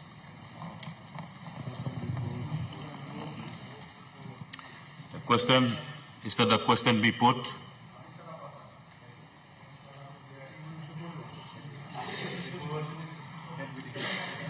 Governor, I'll allow you to debate in the third reading. The question has already been put, so I ask for question. Question be put. Those in favor say aye. Aye. And those against say no. The question is that the bill be now read the second time. Those in favor say aye. Aye. Those against say no. Ayes have it. Clerk. Second reading.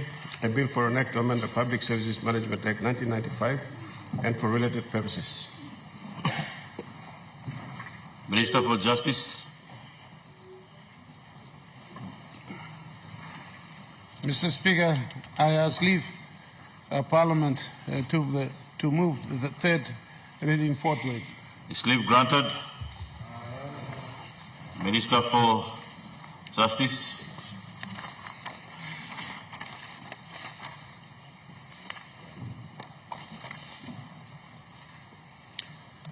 Mr. Deputy Speaker, I move that the bill now be read the third time.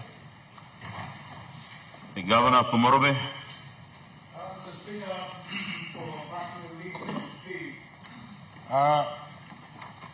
In support of the bill presented by the Attorney General and Minister for Justice in PNG. Mr. Speaker, I will support the bill, but I want to raise some concern.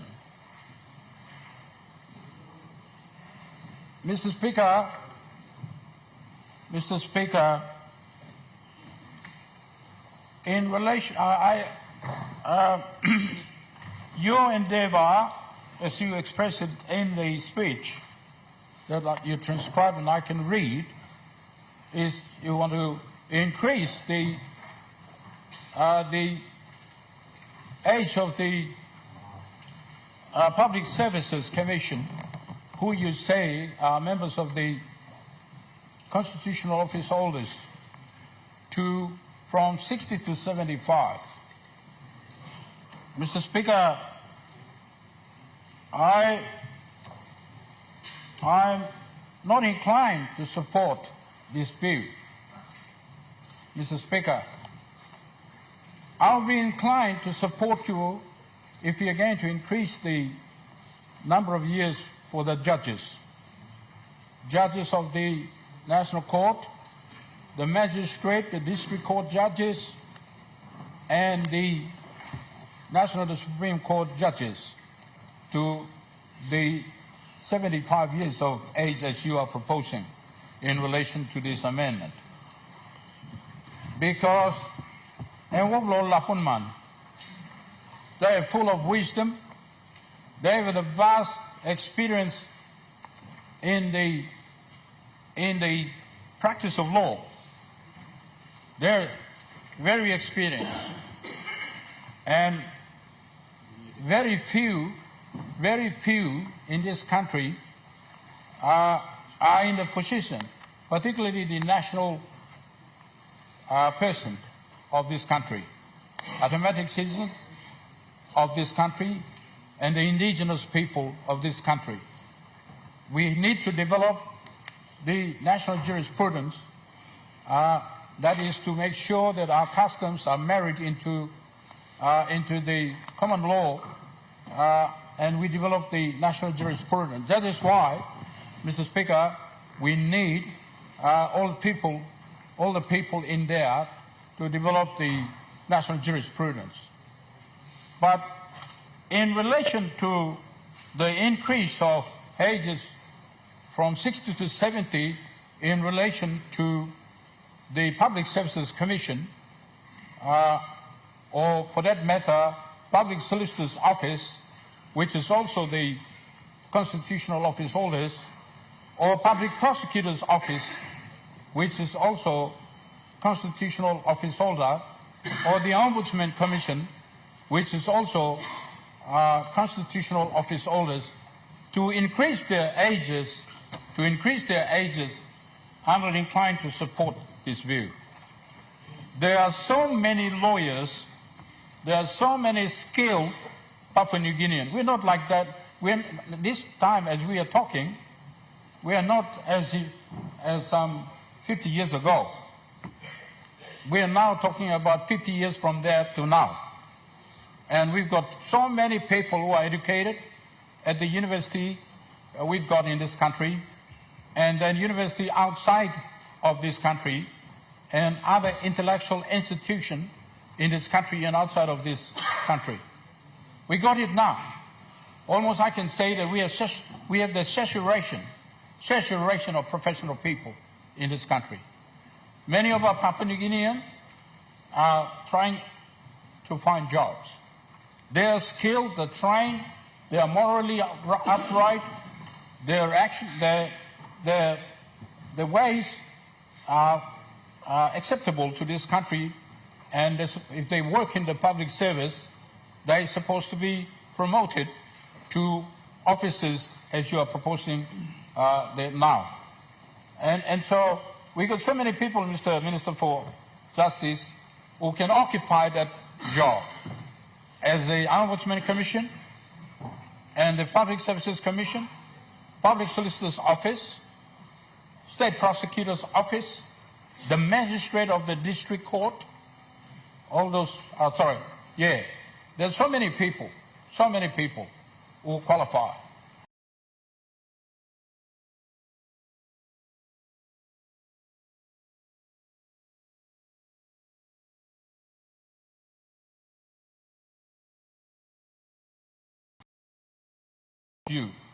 I don't think we've got so many people who are qualified who can take this job.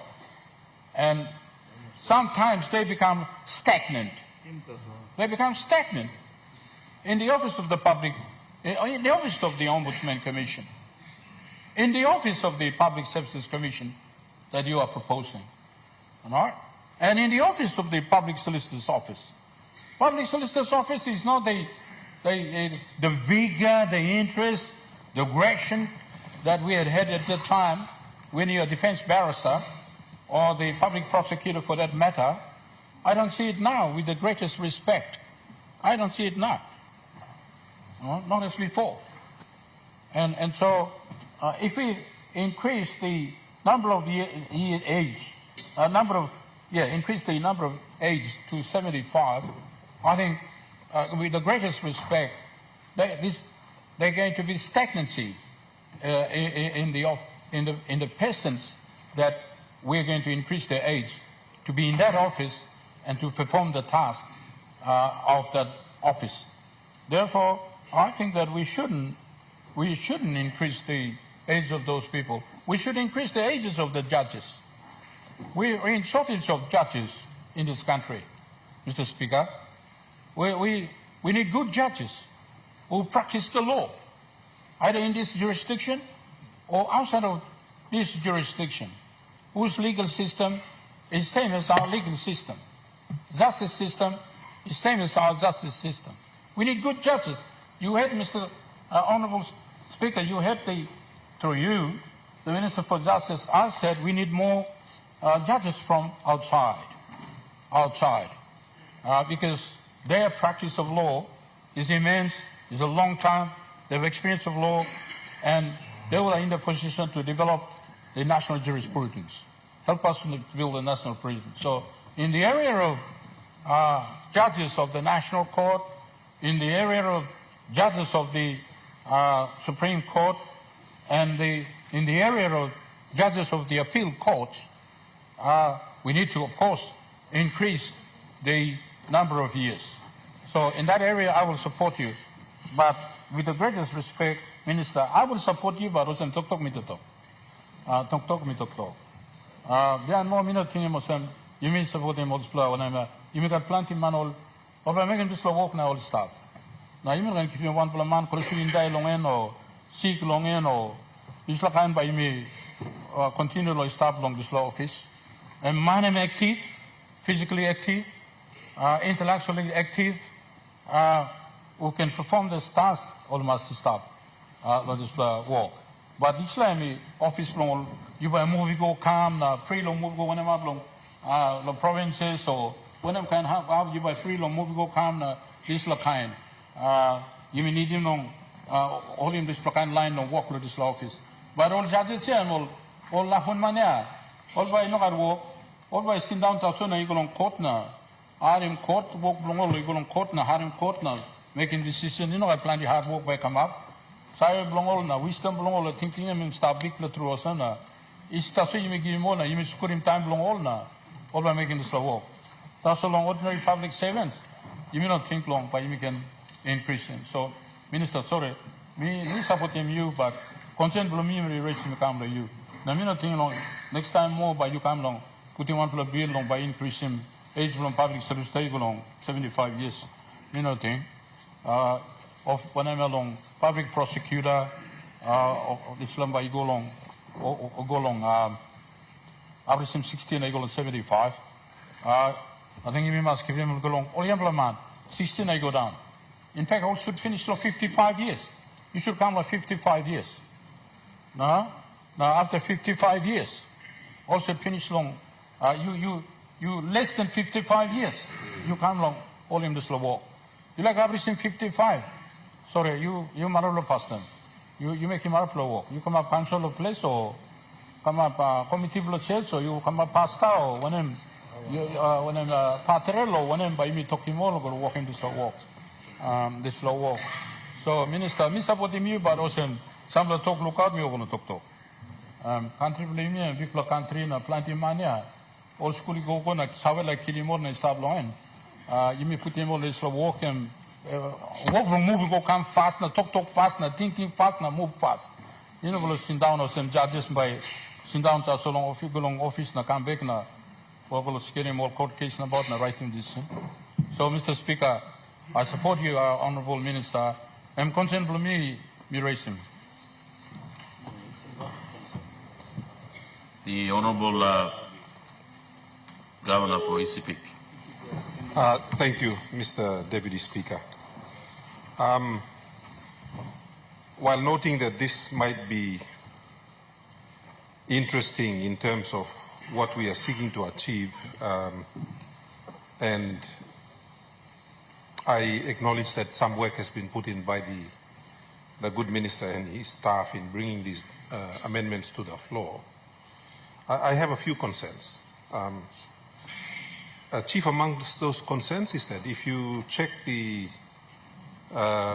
World Health Report on Papua New Guinea, our average life expectancy is around 65.4 years. And we are seeking to make an amendment here that would bring the retirement age of certain office holders to 75 years. In fact, 10 years more than what most average Papua New Guineans expect to live. So I'm worried about the logic behind all of this. For instance, why are we bringing these amendments? I'm aware, for instance, that there are some senior public office holders who are nearing retirement at 65, and they've tried to go and falsify their dates through the registry, and some of those documents, I believe, have come to NEC because they've been leaked in the public domain and we've read them. So I'm a little bit suspicious as to the timing of this particular amendment. Some laini like Staviat lo walk na only come through na using one of kind system about lo try senisim law. So all by staff lo walk. These are the things I think the good minister should really give us the full benefit of the facts. Like number one, how many office holders have been retired either at the current retirement age or only they were still able to perform and we retired them earlier. Out of all of these officers, what are the numbers? It would be nice to give the parliament and all of the leaders the benefit of when something and come up finish before so. Based on that, we can make a decision. To simply come and say, you know, the justification is that online got plenty of experience, now we want to keep them. Well, I mean, you could also write a book and pass on the knowledge and skills through a written medium. You don't necessarily need a person there. I mean, they can publish works in academic journals or whatever not. So, Sawe Blol and Tinting Blol can still start one them Yumi. The other thing too is I think, you know, for many Papua New Guineans who work or supposedly work, at some point you by need lo go back lo place and at least enjoy life below you lo before lo you losing ground now. This seems to me that we are going to legislate to keep someone in the job until I'm put on 9 days lo work now by me paying nublake. I mean, because it's going past what our average life expectancy is by more than 10 years. So I don't think any parliament in the world would legislate like this. But I do support the governor for Morobe in that in our judicial system, we perhaps need to look at, like, once we look at our appeals court, for example, that we may need to keep some of our judges for life, you know, looking at some of the other jurisdictions around the world where they keep people like that because their wisdom and opinion is important in shaping future cases in law. But for some of these other, like I see, you know, the good minister hasn't come to the other one yet, but you've got the NEFC here as well. That's one of my favorite agencies of government, and no offense to some of the great people that have gone through that organization, but suffice to say, we should be very careful that we're not legislating just to protect some individuals who I know, Yumi Plandi Save, they are already past retirement age, and they are hanging on to certain very important constitutional officers, and their own reputations have been called into question. Now, that's like I know. So I'm just scared of where this is leading, where we might be doing this just look out in one or two individuals without the benefit of the evidence. It would be nice if the Minister the Attorney General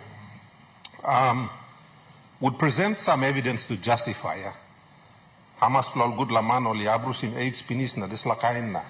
So, and if possible, justify specifically for which organizations do we need to do this.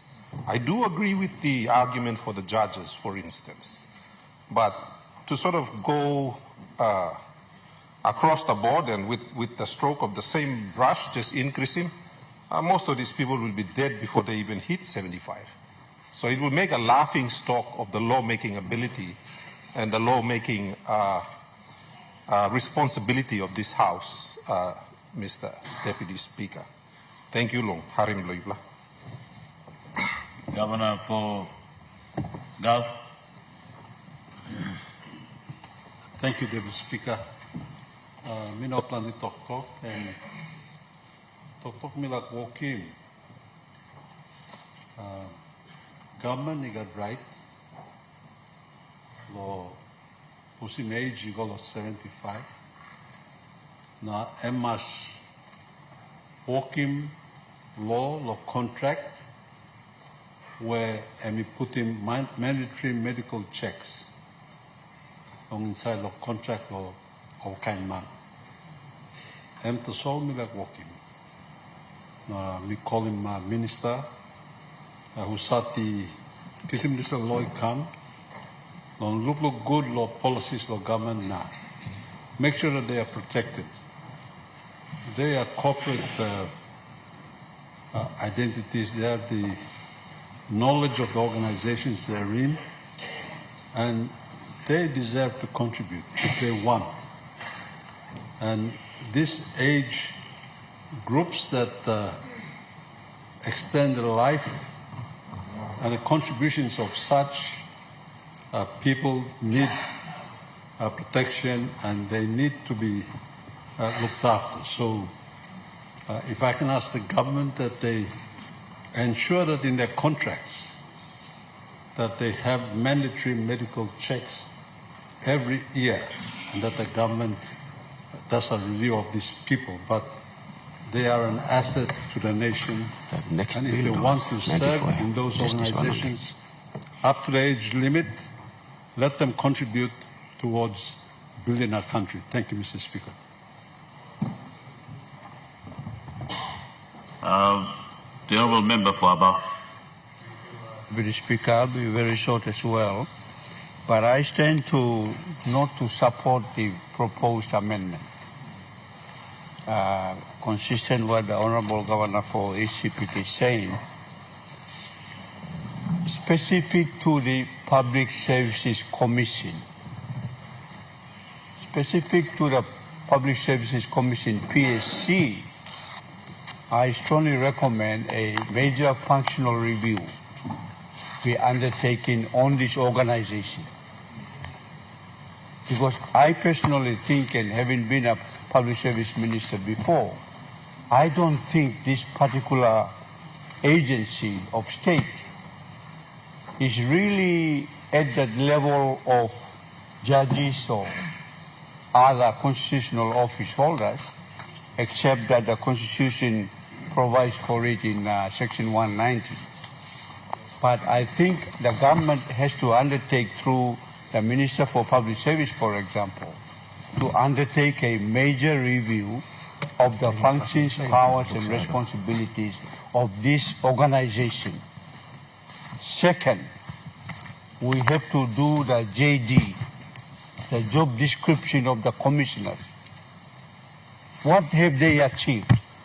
If you look at the two key functions that the minister has outlined in his statement, is to review public service personnel matters. In my opinion, that's really a no-go for a constitutional office. And we can look at another structure to take care of the aggrieved public servants rather than through this.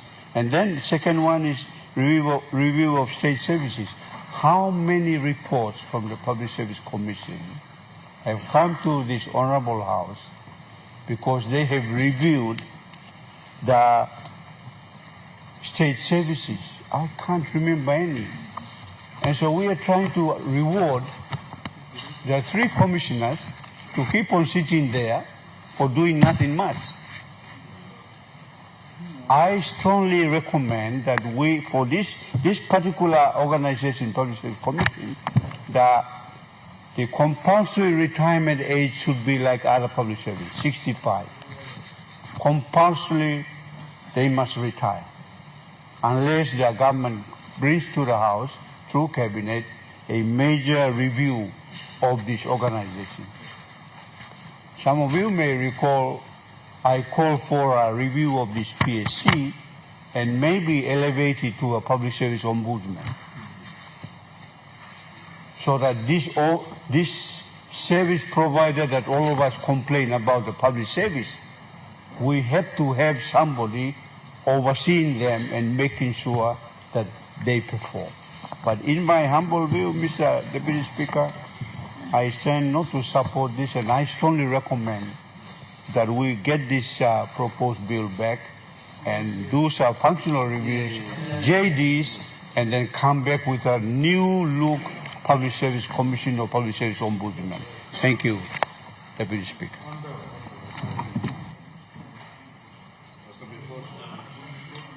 The question is that the question be put. Those in favor say aye.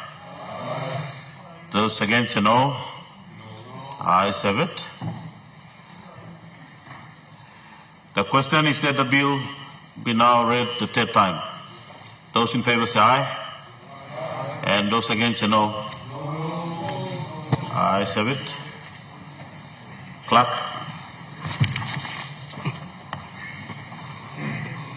Third reading, a bill for an act to amend the Public Services Management Act 1995 and for related purposes.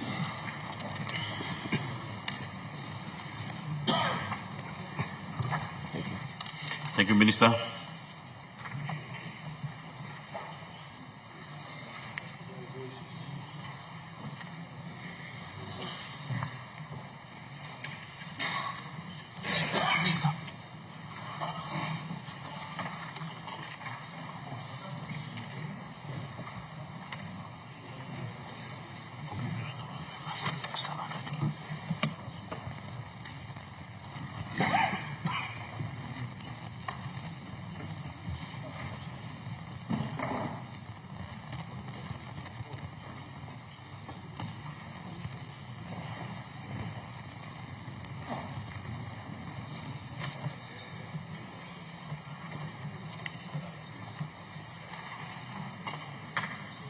Honourable members, in accordance with Standing Order 109.6, I now interrupt the business of the Parliament so that the definite matter of public importance submitted by Honourable Luta Wenge, MP, provincial member from Morobe, is discussed.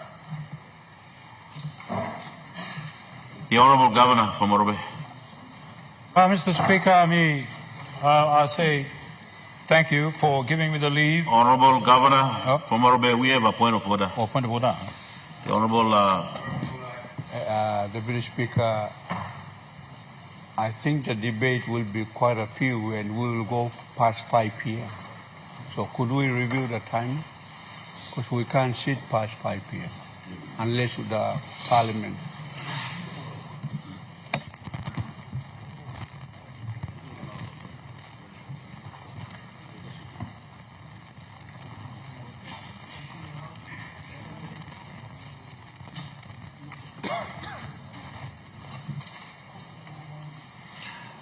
Honorable Member for Abao, in other days, the Parliament session sits till 5 p.m., but except for Wednesday, on government business, Parliament sits until 8 p.m. So as we are on now Wednesday, the Parliament still can sit till 8 p.m. Honorable Governor for Morobe. Thank you, Mr. Speaker, for the clarity. I already thank you for the leave. And I thank the members of the Parliament on both sides of the House. The standing orders requires 9 seconds, but you gave me more than 9 seconds this morning.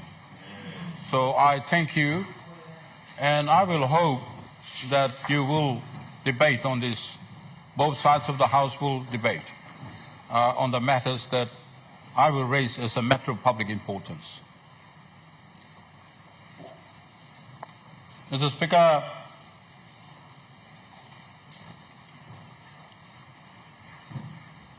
the matter of public importance is in relation to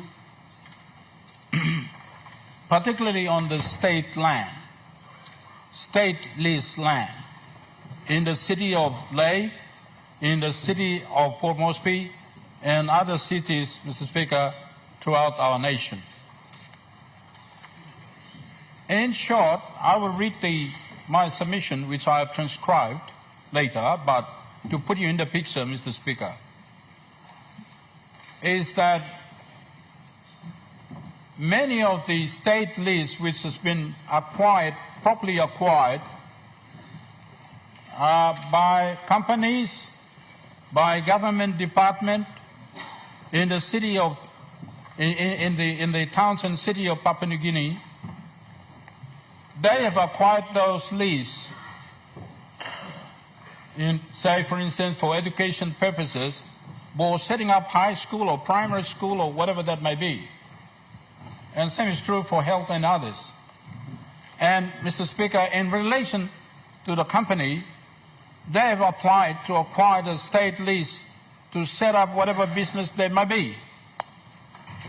Now, many of the leases they've acquired, they have not developed those state leases consistent with the condition of those state leases that they've acquired.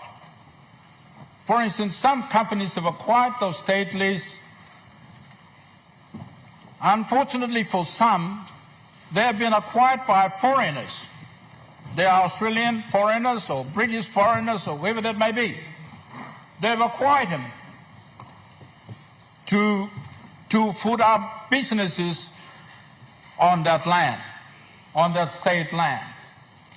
And even those people who are living in Papua New Guinea, private people who applied to acquire the state land, they've acquired that state land for whatever purpose that may be. They've acquired them. Unfortunately, Mr. Honourable Speaker, having acquired those state leases, they have not developed those state leases consistent with the terms and conditions of the state lease. Some have not put any development on the lease for over 20 years, 30 years and 40 years.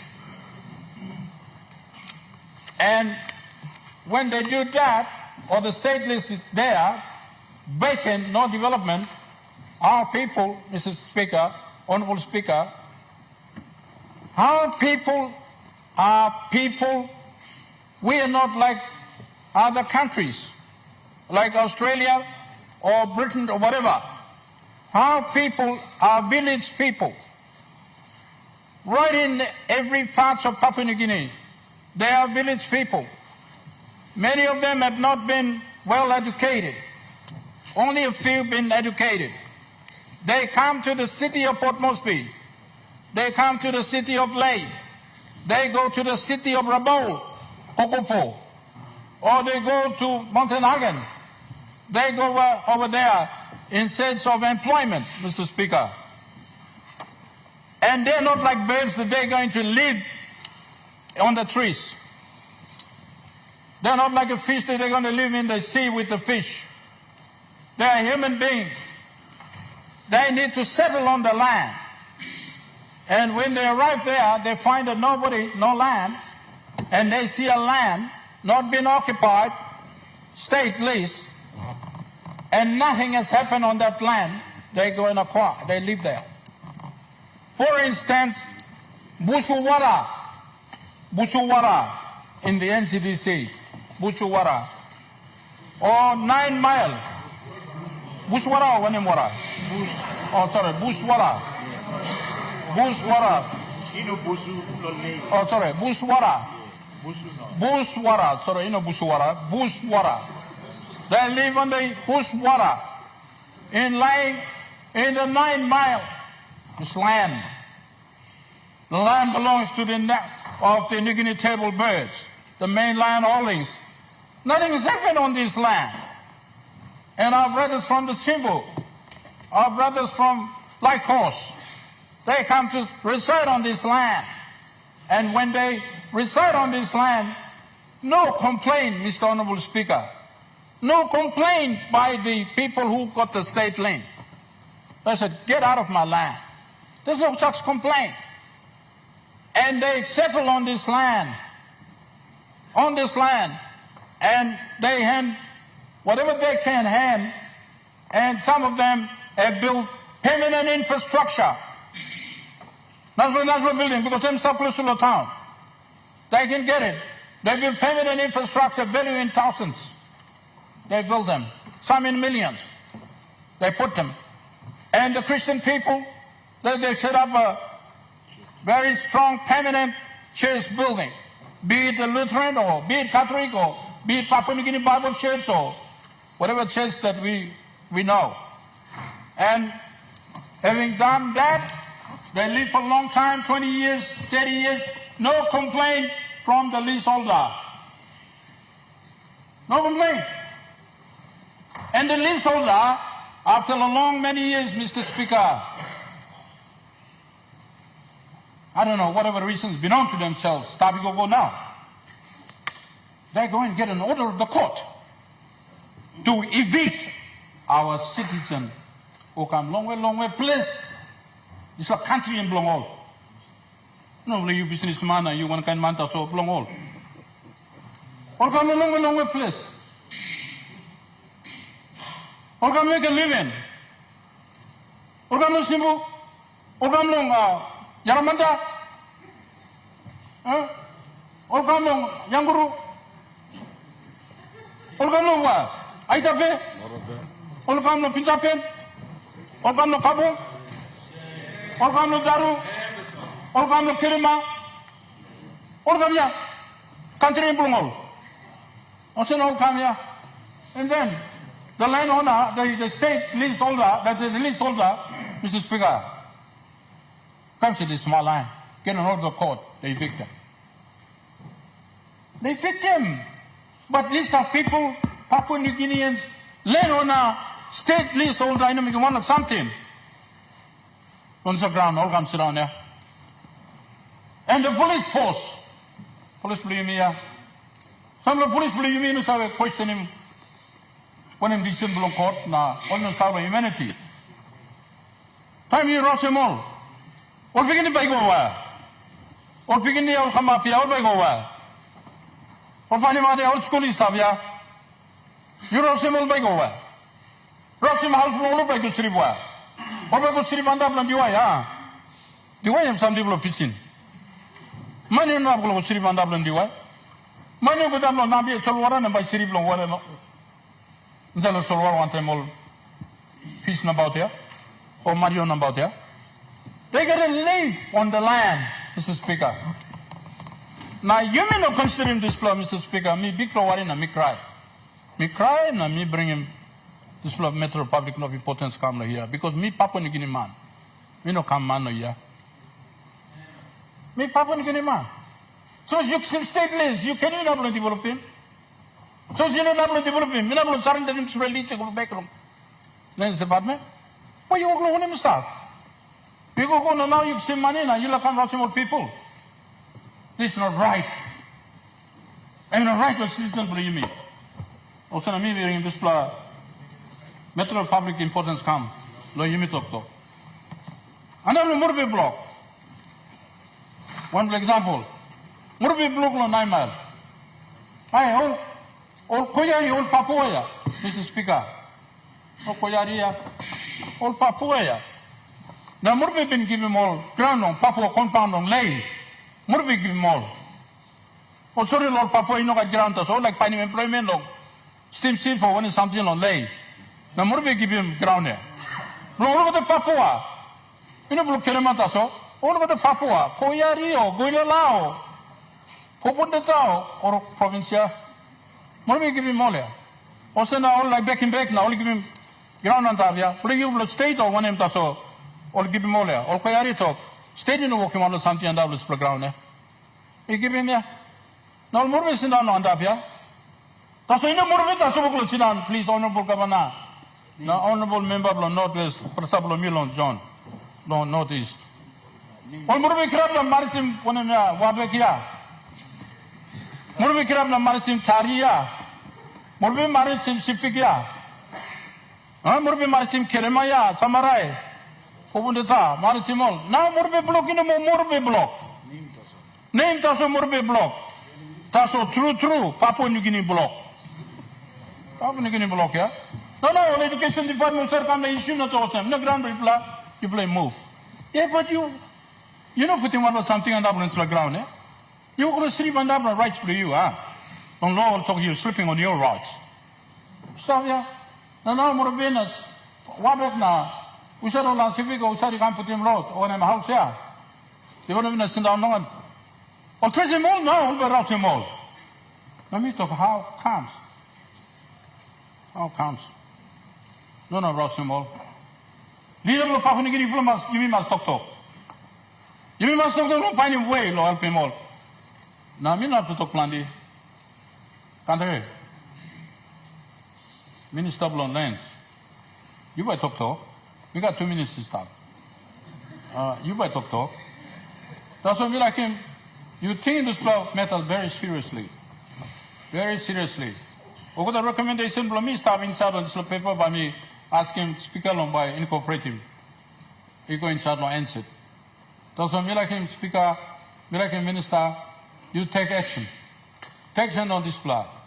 We said, man, you know, developing ground. You must sentence him law.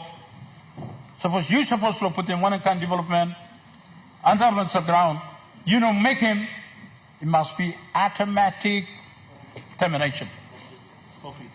Automatic forfeiture. No can time him no procedure and one kind of wasting time.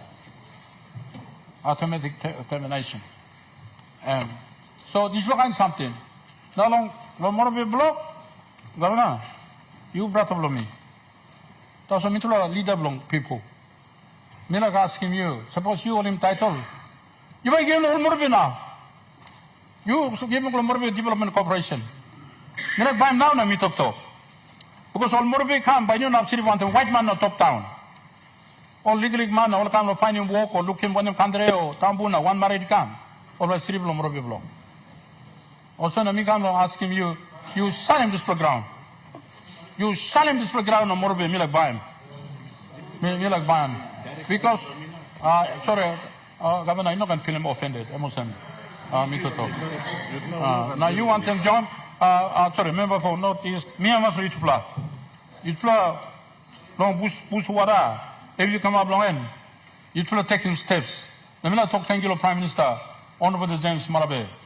You give him 10 million long, Honorable Member long. Northeast, now, Governor, Northeast or Northeast? Yeah, Northeast. Governor, now you play buying ground all Koyari, Lori settling mall. Yeah, everyone play 1M. That's what, here's something come up time. This is something long. Rush him, all long, company ground come up, now you play collapse. But me like him in the long term, you may make him something. And more people believe me. And more people believe me. Last of all, you by no have go to piscine, no marking you long come no this parliament. Time election. You went in a stone no makim you come this parliament. You were going to people and makim you ya. Now no what simply you know. You support him company or support him education department or one rouse him all. No time for election but you gonna look him all. No what same here. Sorry, he got big plus same here. Big plus same here.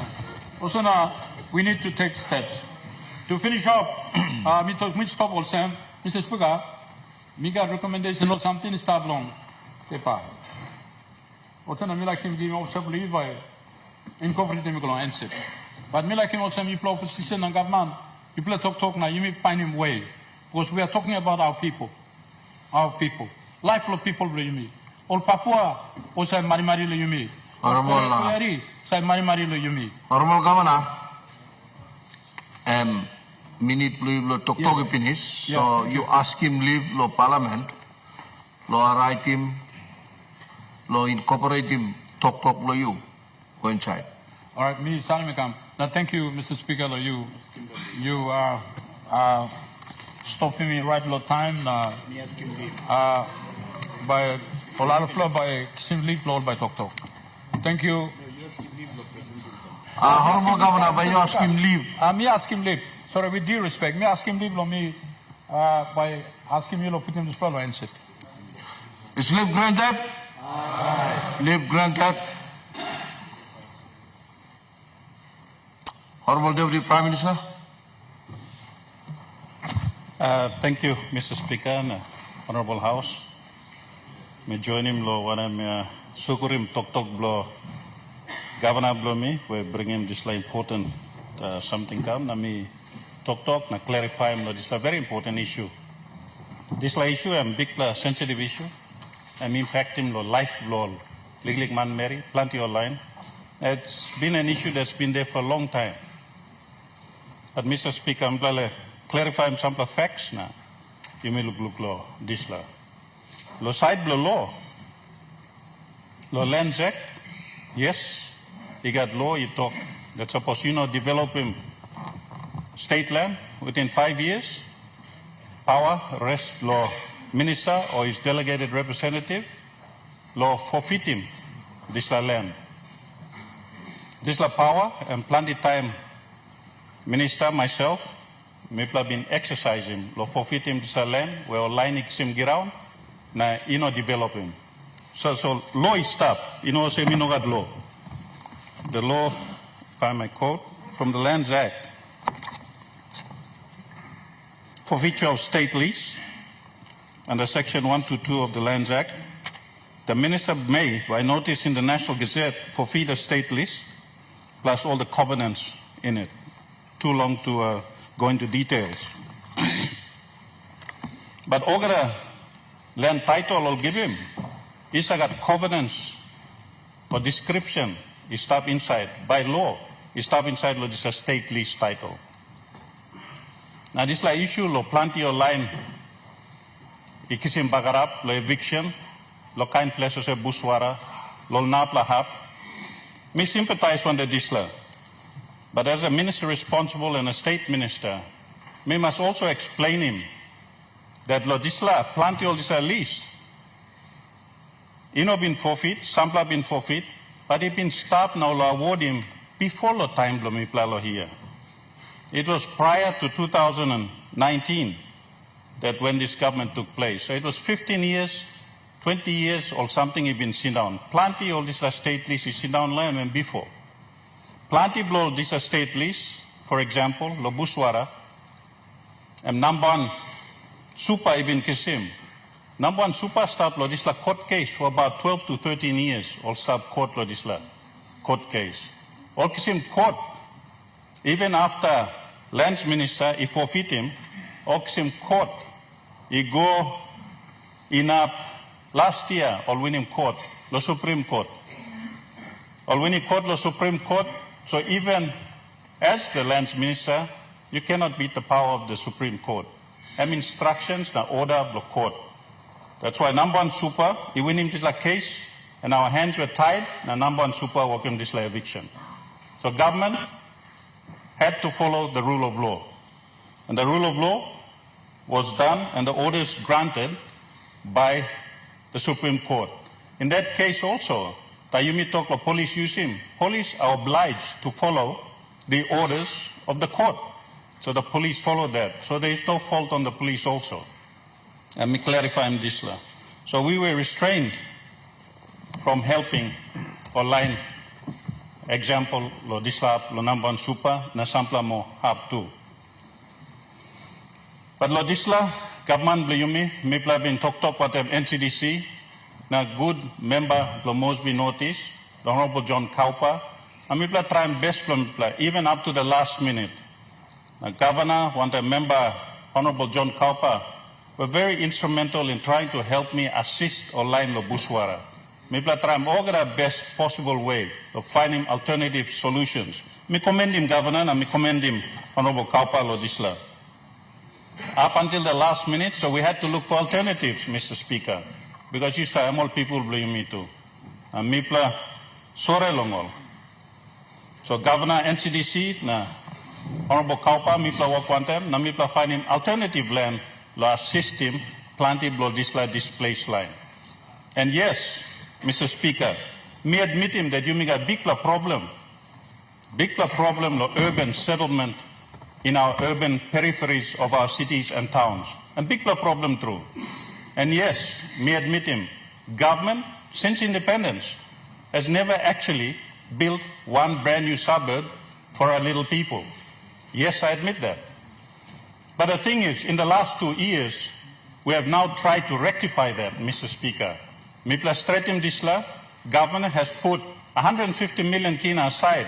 Lo Mipla acquiring state land on the peripheries of our towns and cities, lo fixing Disla problem. Because Mipla understanding mos and planti walkman Mary Bloimi, all to sleep lo block. Me myself, I grew up in a settlement in Ley. Exactly the settlement that Governor Blomi Toke lo Papang Compound, me grew up with the settlement too. So I know exactly what the problems are. And those settlements were not the settlement in Papang Compound, not an unplanned settlement. It was a good principled idea that all been working prior to 1975. Now this is a settlement all working where you got government lease titles for this settlement. And that is what Mipla trying to emulate him now, all urban periphery something.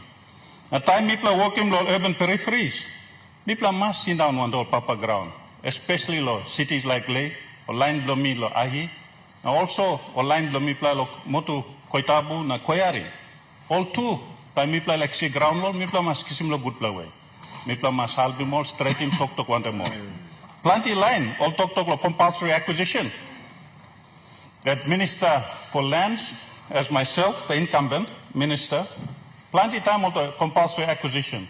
The compulsory acquisition, samba time mipla walking in consultation with the landowners. Mipla tok landowner tok right, na mipla compulsory acquire him, mipla convert him to state lease, so that mipla can subdivide him, na give him la liglik man Mary Bluyumi. Plenty man also tok la affordable housing.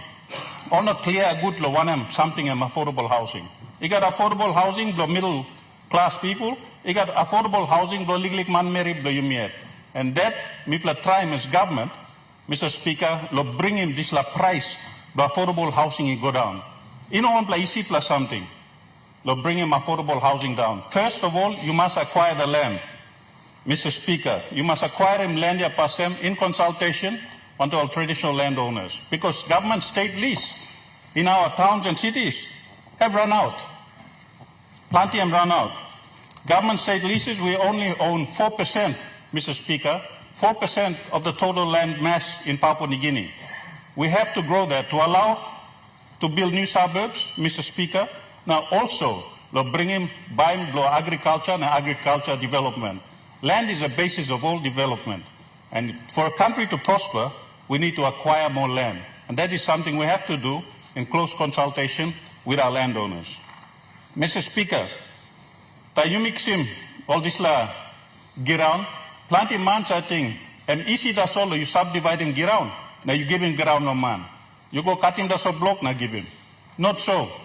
The cost of developing a suburb per 400 square meter block is about 80,000 kina. Lo put in water, power, sewage, street light, organize something go down.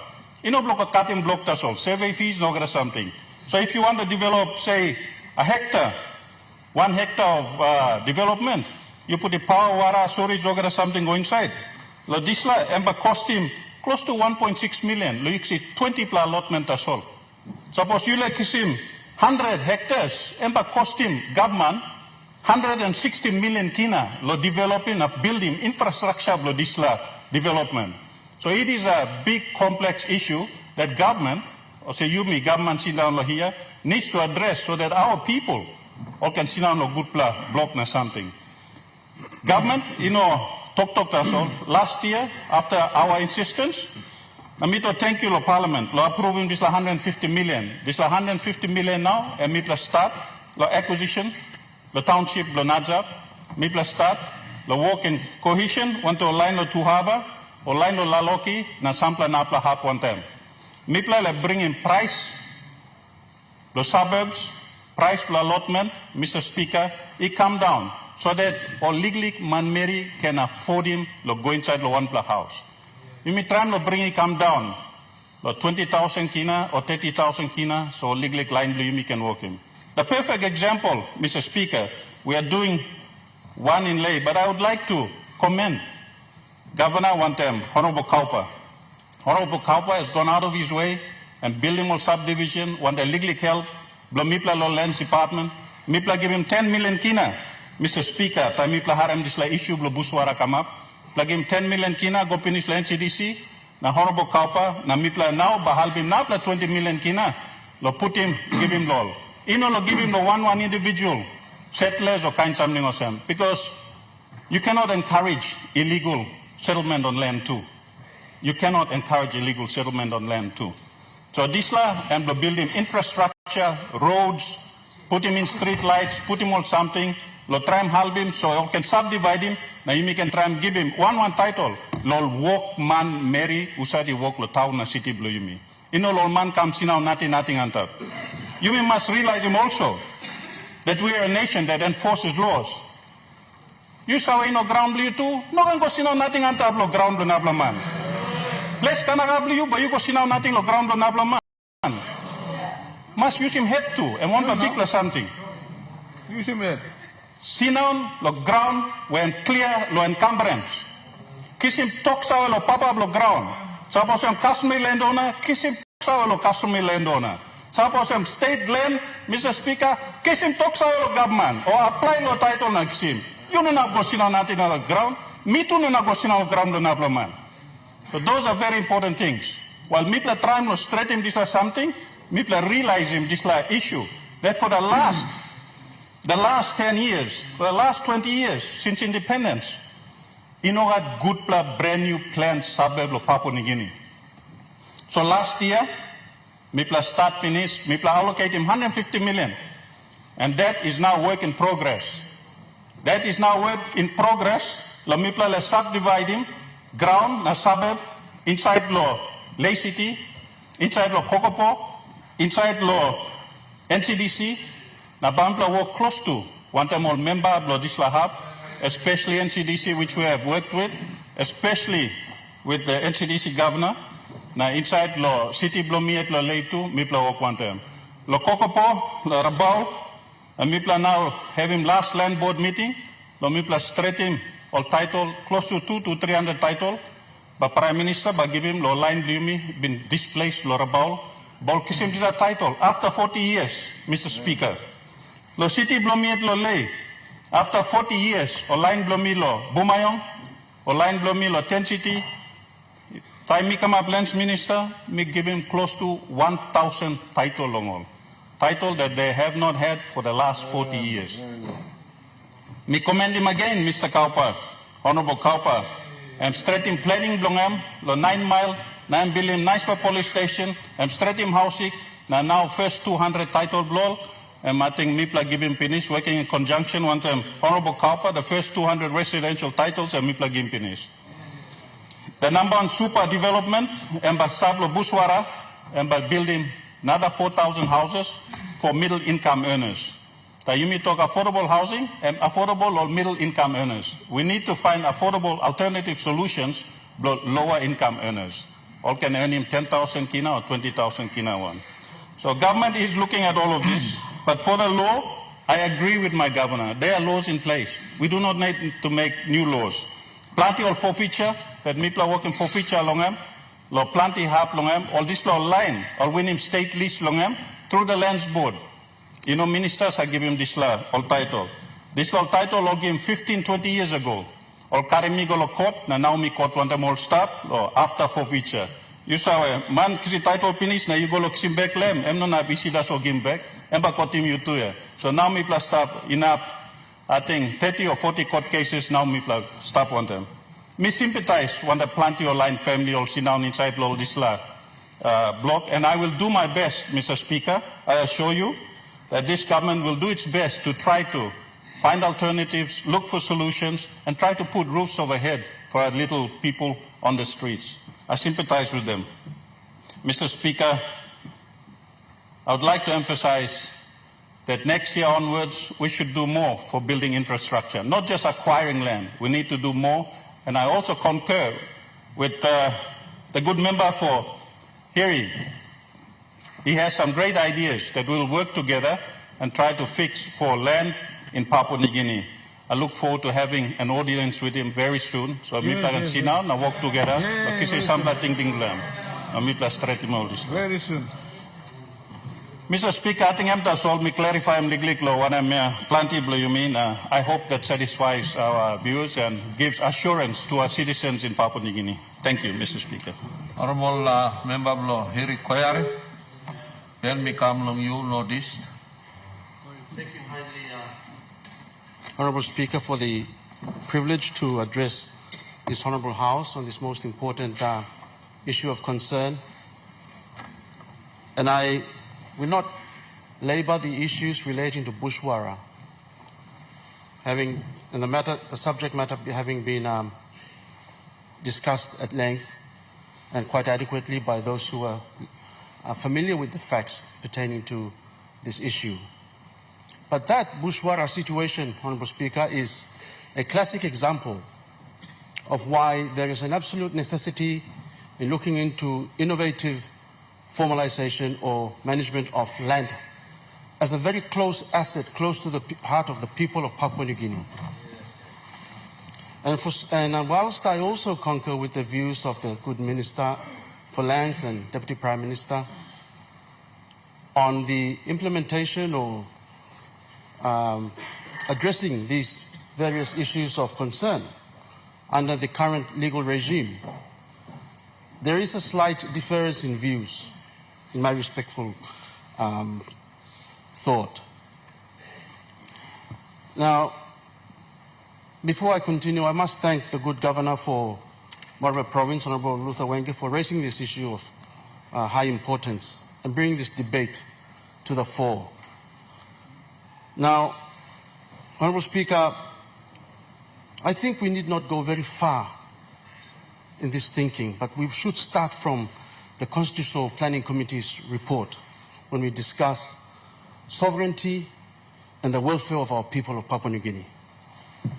When that report was tabled, Chapter 2 firstly discusses the significance of self-government and independence. This must be the foundation from where a discussion in relation to people and country must emanate from. See, our forefathers and the draftspersons of the Constitution, when they sat down, they wanted to design society as they should see it develop into the new Papua New Guinea. In 1974, our leaders who stood in the shoes that you and I now stand or wear had sat down and went through some deep thought. And when they made their recommendations, one of the very, very important ones they made as the rationale behind the National Goals and Directive Principles was that we leaders and people must know, they said, and I quote paragraph 4 of the CPC introductory report, it says, we leaders and people must know where we want to go before we can decide how we should get there. Before a driver starts a motor car, he should first decide on his destination. Otherwise, his driving will be without purpose. and will achieve nothing. We Papua New Guineans are now in the driving seat. The road which we should follow ought not be marked out so that all will know the way ahead. The committee believes that at present our country's leaders have a unique opportunity to change the existing foreign-imposed system of government.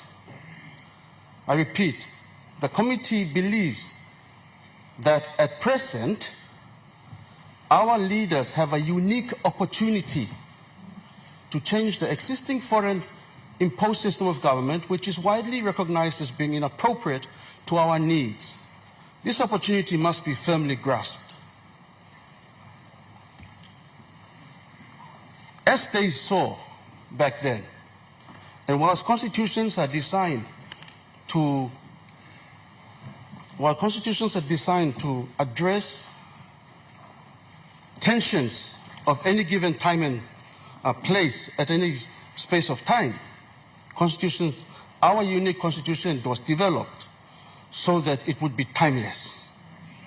And today is that one such time this debate must be adequately addressed. It goes to the heart of property and people. When Papua New Guineans were given this land by God, He put us all here in our unique tribes of hundreds and thousands. The philosophy of property must firstly be addressed. We must firstly understand who we are first before we even try to implement the laws introduced by the white men as they were, and that we have been implementing for so long, as if to try to fit a square pole through a round hole. We are not addressing the problem. And while we continue to try to acquire land, which I must say is illegal, to acquire land from your customary landowners is already illegal. The Land Act itself that we relate to already renders it illegal. When you acquire land for settlements to be formalized, or settlers, or kamman, or man kam lo narabla province lo kam na sindao, we are not fixing the problem. In fact, we are agitating the problem, and we are kicking this coke can down the street for another day to kick down. We are not arresting the situation. So we need to look deeper and understand why we want to implement law, and what kind of law. We must provide a solution for the next 100 years. Not because you want to get re-elected in 2027. Provide a solution. This is social engineering and social structure. Our jobs as legislators in this house is to come and design a society to go into the future. We are not doing that. We are failing miserably. And we have that unique opportunity to present a long-lasting, everlasting solution for Papua New Guinea. The Papua New Guinea that our leaders in the 1970s, they wanted to achieve. That this constitution itself promotes. We need to deliver that Papua New Guinea. We are not delivering it. We keep putting band-aid solutions. So, question, Honorable Kithidu from Hill Quarry, what is your solution? My solution is very simple. My solution proposes and promotes embracing who we are first. We are all born from indigenous backgrounds. Now, while Papua New Guinea is going to evolve into a multi-cosmopolitan society, and before that even happens, as is already happening internally, Papua New Guineans has also embraced other ethnicities from abroad. And we have to embrace them. If we want to promote a dynamic Papua New Guinea that is compatible for contemporary society, we do need to embrace that. But before we even go to address that, we must firstly look after our own. Old man, you said this capital here, 1,000 years penis. What about them?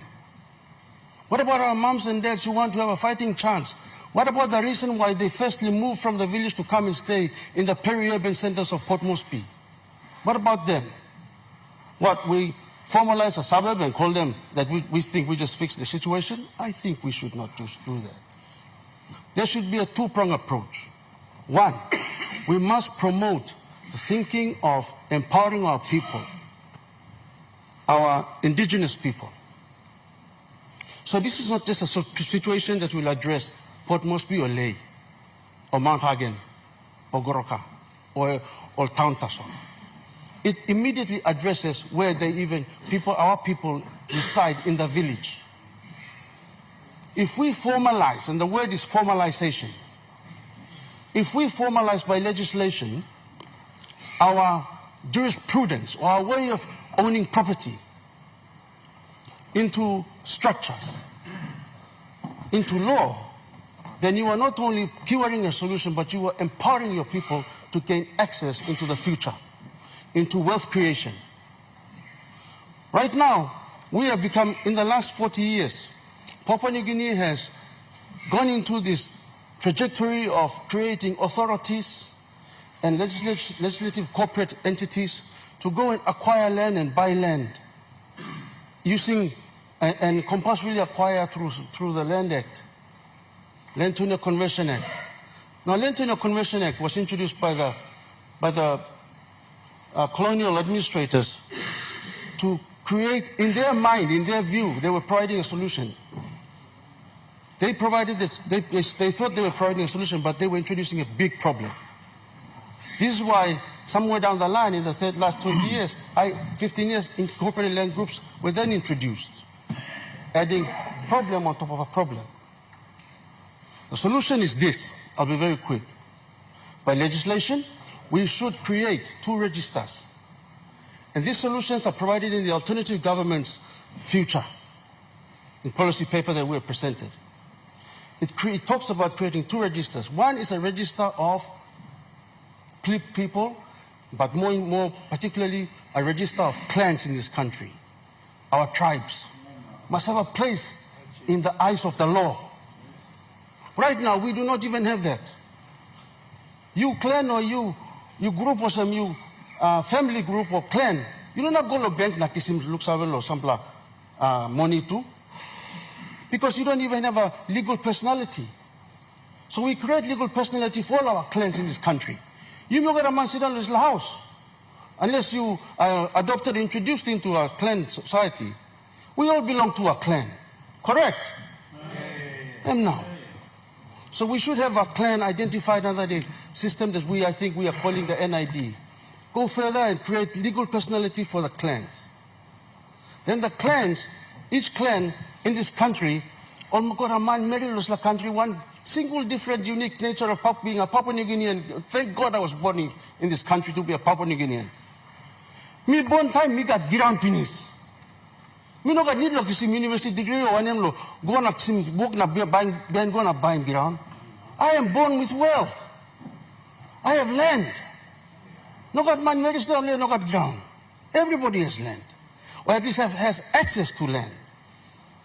So that land must then be surveyed and given title in the name of, perpetually, in the name of the clan.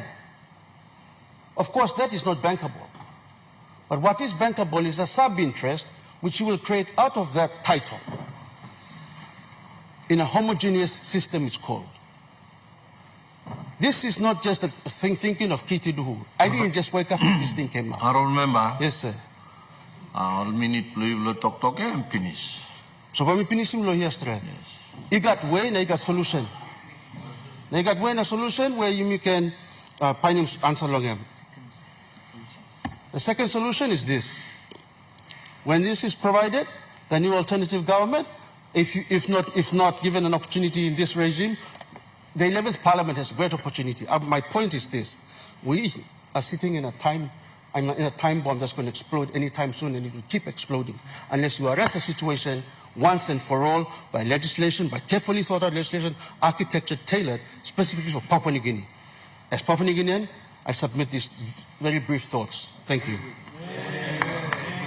Siya look sabelo honorable member will notice, but Minister Long, you mean Tony Senap ni give him pastem na bien mi kamlo you. Thank you, sir. Mr. Senap, sit down. And Governor Blomorobe bringing one important subject. Now, two lawyer na. I'm Karim Gam mi amamas. Me too, me lawyer na. Time one man sit down lonar man ground lonar man. Now, I'm all him title. Piece of paper you make him the title or call him title yeah. Automatically mean also you own him this la ground. He no naraplaman on him, you own him this la ground. So, me looking more sen mulman big wrong or working long and emotion or member from here long NCD. Governor one then. Only put him service against the ground on Narbla line. Give him water. Now only go sit down, walk him road. Because we like kissing wood.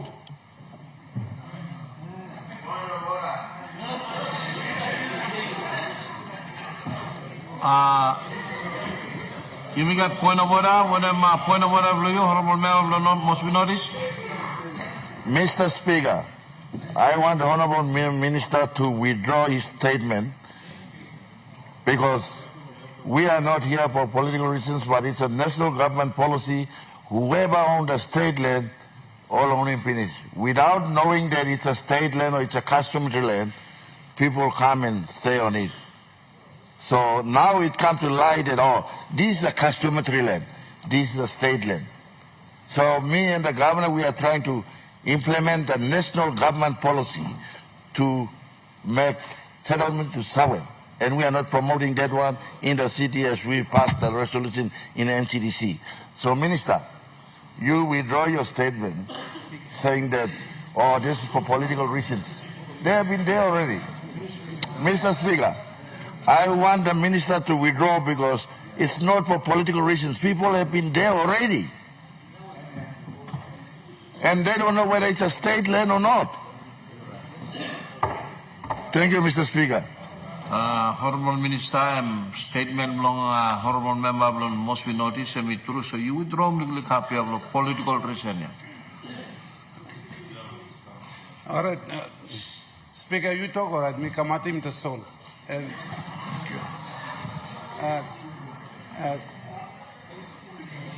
statements, questions, talk sanapiet.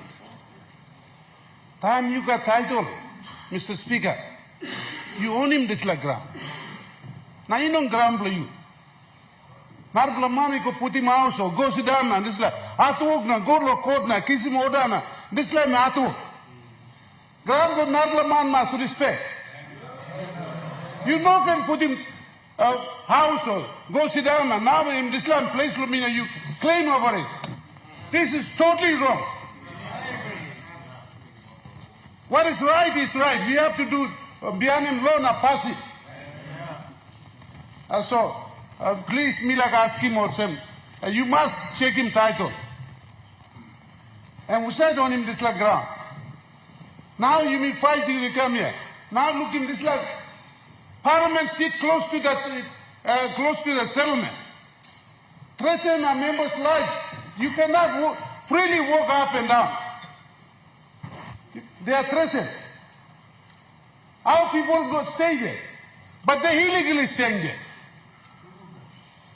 We must kiss him ground and give him more land. Remove him on this land. Parliament must sit down free to, members of Parliament free to come and do business, work, come. How's the Prime Minister stop law? This is an institution we are talking about. Minister, Sidino, something you can walk in funny and come, that's all. And now they are threatening. Now, price of something you can't have. What is happening outside? Now in this time, I'm threatening employment. Life, you cannot move freely. Now kiss him on this line, give him proper title, move him only go. Now we start talking about only must lose in place na come.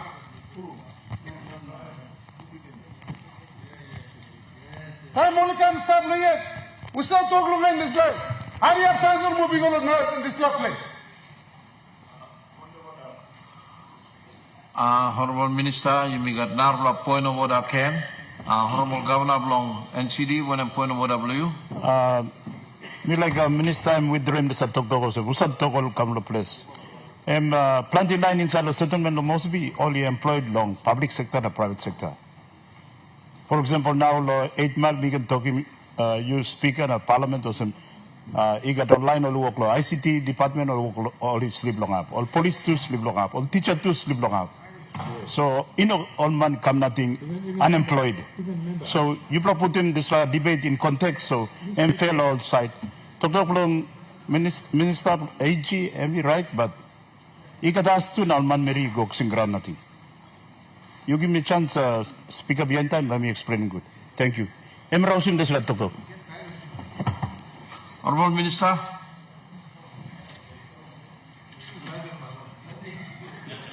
Suppose that me talk strong or at me Rausim this laptop. That's all. M2, I'm lawyer, I'm Sabe, some title, and man, all in title.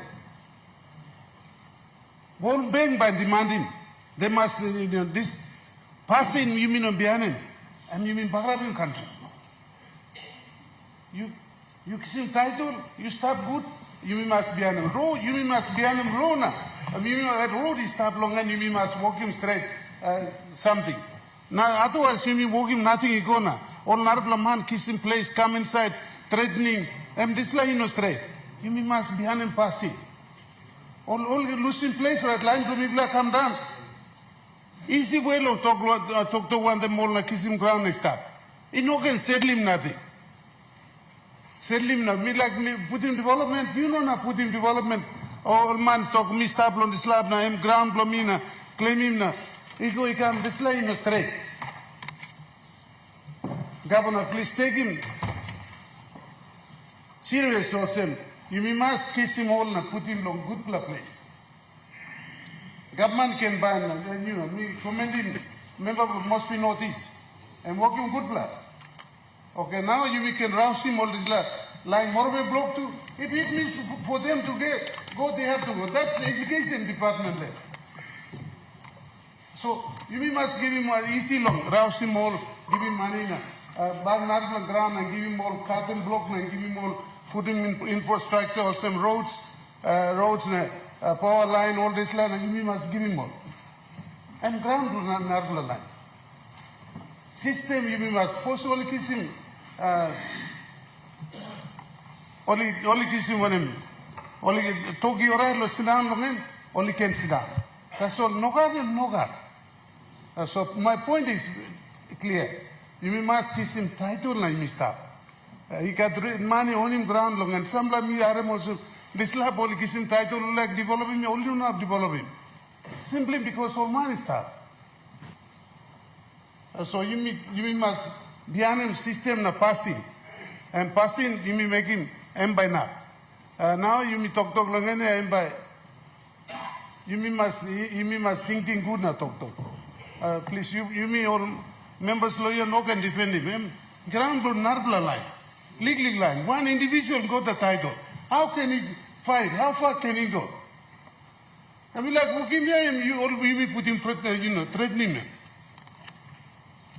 He got right. He spent money to acquire that land. So, and this is something you must respect him. Individual's right. Time you will like work him or Narbla catering or look at him all this line. And all must initially all must come legally all must come na start. So also nami kat legally concerned. Nami been defending some case long up. One man, labun man, married, two man, married, kissing ground finish, all land body, I worry. That's all now only known I've gone said. All this only goes in and finish.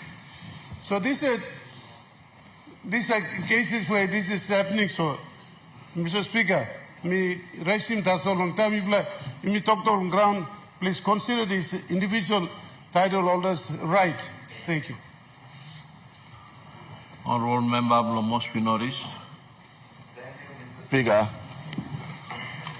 me like to thank you, Governor Morobe, raising this very important security and welfare of people in Papua New Guinea. especially in a city, capital city. Over the time, if the governor walk like to go city, plenty money. Now you are raising the question of people in the city dwelling on a state land. Natural must be looking. I respect the indigenous people of Moitu Koitabu because ground only can pass one time city of Port Moresby. Now Mibla city looks our finish the same. A lot of people are migrating to the city. Why they are migrating to the city? Simple question. Are you going to answer it? Plenty of law, Governor talk finish. They come here because they find employment. They want to put their kids to better school. Because no place you play stuff. I don't know whether you do your development in your districts, in your provinces. You apply the district, you apply the province, and then people start to find a better place to live. And then they migrate to the city like hell, nobody's business. And then now you are talking about minister. You are talking about a state land. The state land are owned by state institutions. And customary land owned by customary landowners. And then people like the customary land. People sing out in Molekam, killing one pig through my blood, paying some money, agreement in place traditionally. And now people are going to stop. Now state land, owned by institutions like Education Department, owned by Department of Agriculture, all the state owning. And you can't even develop your state land. And people migrating to the city and all finding this like Bush stop nothing. 30 years back. And then only going to stop finish. And then nobody talked about it. And then Bushwara now we talk of them. Under UDL, posted 21585756. And then they come to education ground, Makana Morabe, posted 1006, where Governor Morabe talked on him. Those are state land. You can't develop. So somebody pretend like a koyari. And then talk me for our ground here, Salim. Do you ever one time go to Bushwater and see the kind of structure they are putting? Hey, what are you putting swimming pool now? A structure that you can't believe. It's like another town employer. And then you said you are developing. Governor, you want a member of must be noticed, a member of South now, putting a development there. Hey, when there's people, this is our job. Basic services must go. Whether it's illegal or legal, it must go. They need to live. The welfare.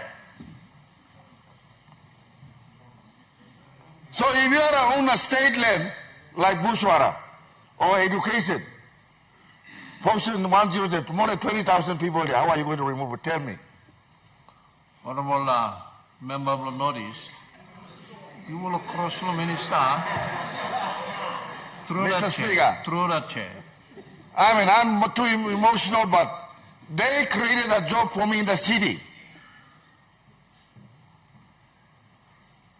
That's why the migration of people in the city is very high, and we can't even push them out because, that's why we want to adopt the national government policy of settlement to South program. That's the only way out. That's why I thank the Deputy Prime Minister, Marvin Rosso government to allocate 10,000 already to NCDC, 10 million, and another 20 million coming. And that is to accommodate your people, my people, and Papua New Guinea here. So I would like to also silence the institution that you own the land. You must start fencing. You make a customary ground on him. Every time you go say one block target or not, and then you put a signboard or target stuff, you know that Oh, I'm ground blooming. And on the state land, number one super for 30 years.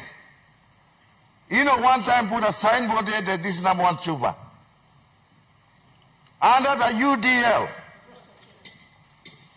Mr. Speaker, under UDL. Yes. UDL means 5 years. Honorable member, only line blomitla settlement ya. Only halak harim desla talk, you will talk him ya. So you will English na plan him no understand him. Isa will talk pesin, so come lo talk pesin na talk lo talk pesin na mali harim good. Member no lo talk on him. Thank you, Mr. Speaker. Also, na buswara have one black concrete evidence of the lands department not properly doing it. Me not blame Deputy Prime Minister today, and before yet he come. Time you saw was a one plus state land, even outside state land you own him. You must put in signboard or bunny so that all man by looks hours and state land. But who are a state? Tell me. State and outside. People stop, not this like parliament stop. So time only go stop. You look at Arabic will back down, privately you can title na. Karim Koroda blue you come. Koroda not talk white paper me eviction. You talk about white paper or land family settlement all by enough silip. I all ball him cargo, all ball him pigrini or white paper and one you know one the good plan name. White paper me eviction order.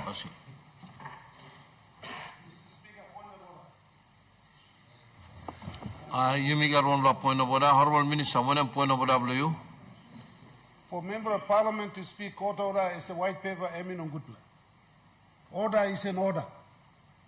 You must respect him, court. Once the court gives an order, that's the final order they will give. Thank you. Mr. Speaker. Honorable member, must be noticed. White paper, you mean court order here? Mr. Speaker, you correct this law. Time me talk white paper. All man someone say I'm court order. That's all only this out of court order. Also out of white paper. General literal meaning blow or line blow you will settle. Also na me use this law. Okay. Also minister me talk court me court. Now you must respect him honorable court, so you don't have make him talk against him lo display. Court order. Thank you, Mr. Speaker. Court order. So me withdraw him now me talk court order. Also na me walk law use him this law legally or big blood money will give him 30 million lo cut him new blood ground in consultation. One time me talk one time more Papa ground. When me say me like all more yet lahap no gat. Kiri do one time more central talk no gat. You one time governor mark will lahap. Sorry, honorable member, but you talk kidu do who? Honorable member blo Hiri Koyare. Blo Hiri Koyare. Yes. Thank you.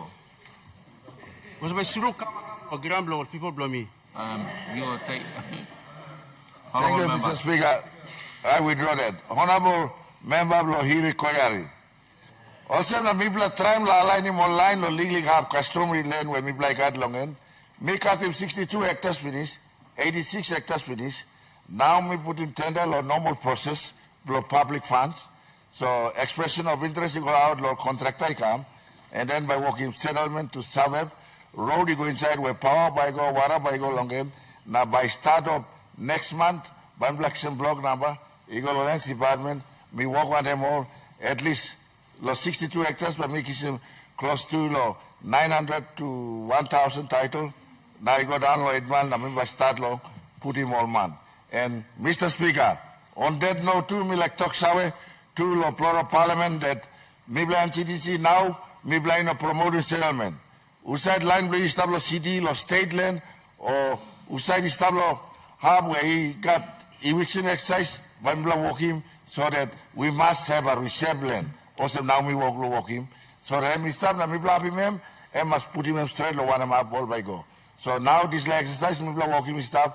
Now thank you long Minister for Lands give some money finish, but you go next year, but we need more money so that we all contribute to the policy of national government and the settlement to serve program.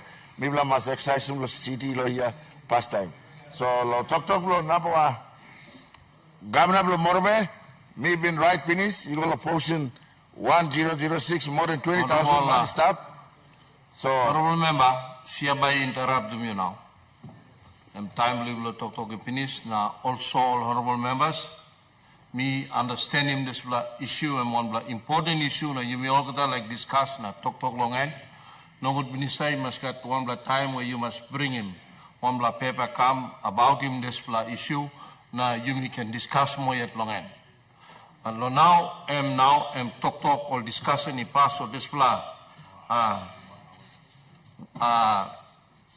matter where of importance where Honorable Governor Blomorbe and me bring him come and time long and me finish now, so me interrupt him or some say interrupt him talk now. Now two time me have finish now Parliament now and me adjourn go 10 o'clock tomorrow morning.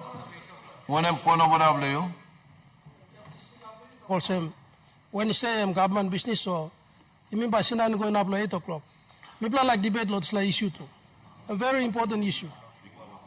Long display discussion yeah, our matter of importance and by discussion long and 1 hour. Now discussion long is start around 4:30. Now 5:30 we finish and will go long. 6 o'clock now, all same now. And you may be any more same. So Parliament is now adjourned to 10 o'clock tomorrow morning.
Every day, in astounding numbers, an amazing variety of animals board planes, trucks, Have a good day.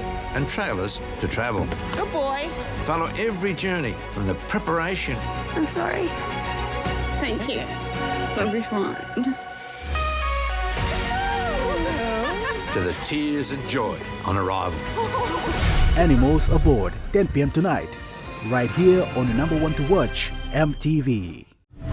I feel like I have been murdered, but my body has been left alive. They bring to light what was in the dark. Their attackers were found guilty, but weren't jailed. Lifestyles amplified on the big screen. I could feel my brain shutting down.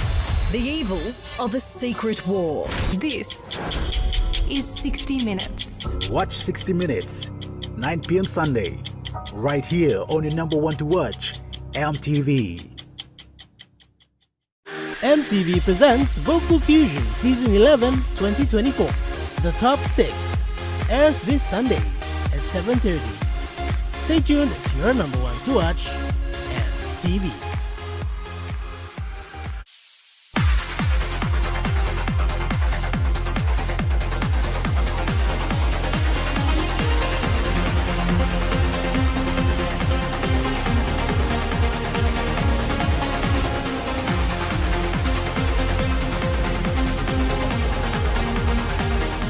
Hello and welcome to the show that brings you the best mix of adrenaline and alternative sports. Coming up this week, we head to Slovakia for action from the FIA European Karting Championship. We bring you a feature on G-Force in an aerobatic plane. The Cliff Diving World Series makes a splash in Boston. We've got action from the opening round of the GKA World Cup in France. But first, it's news from the Super Yacht Cup Palma. The 28th edition of the Super Yacht Cup Palma recently took place in Mallorca and promised a week of action-packed sailing. Organisers predicted a memorable turnout this year, since the regatta will take place just ahead of the America's Cup in Barcelona. All the crews were eagerly anticipating the latest edition of Europe's longest-running super yacht regatta.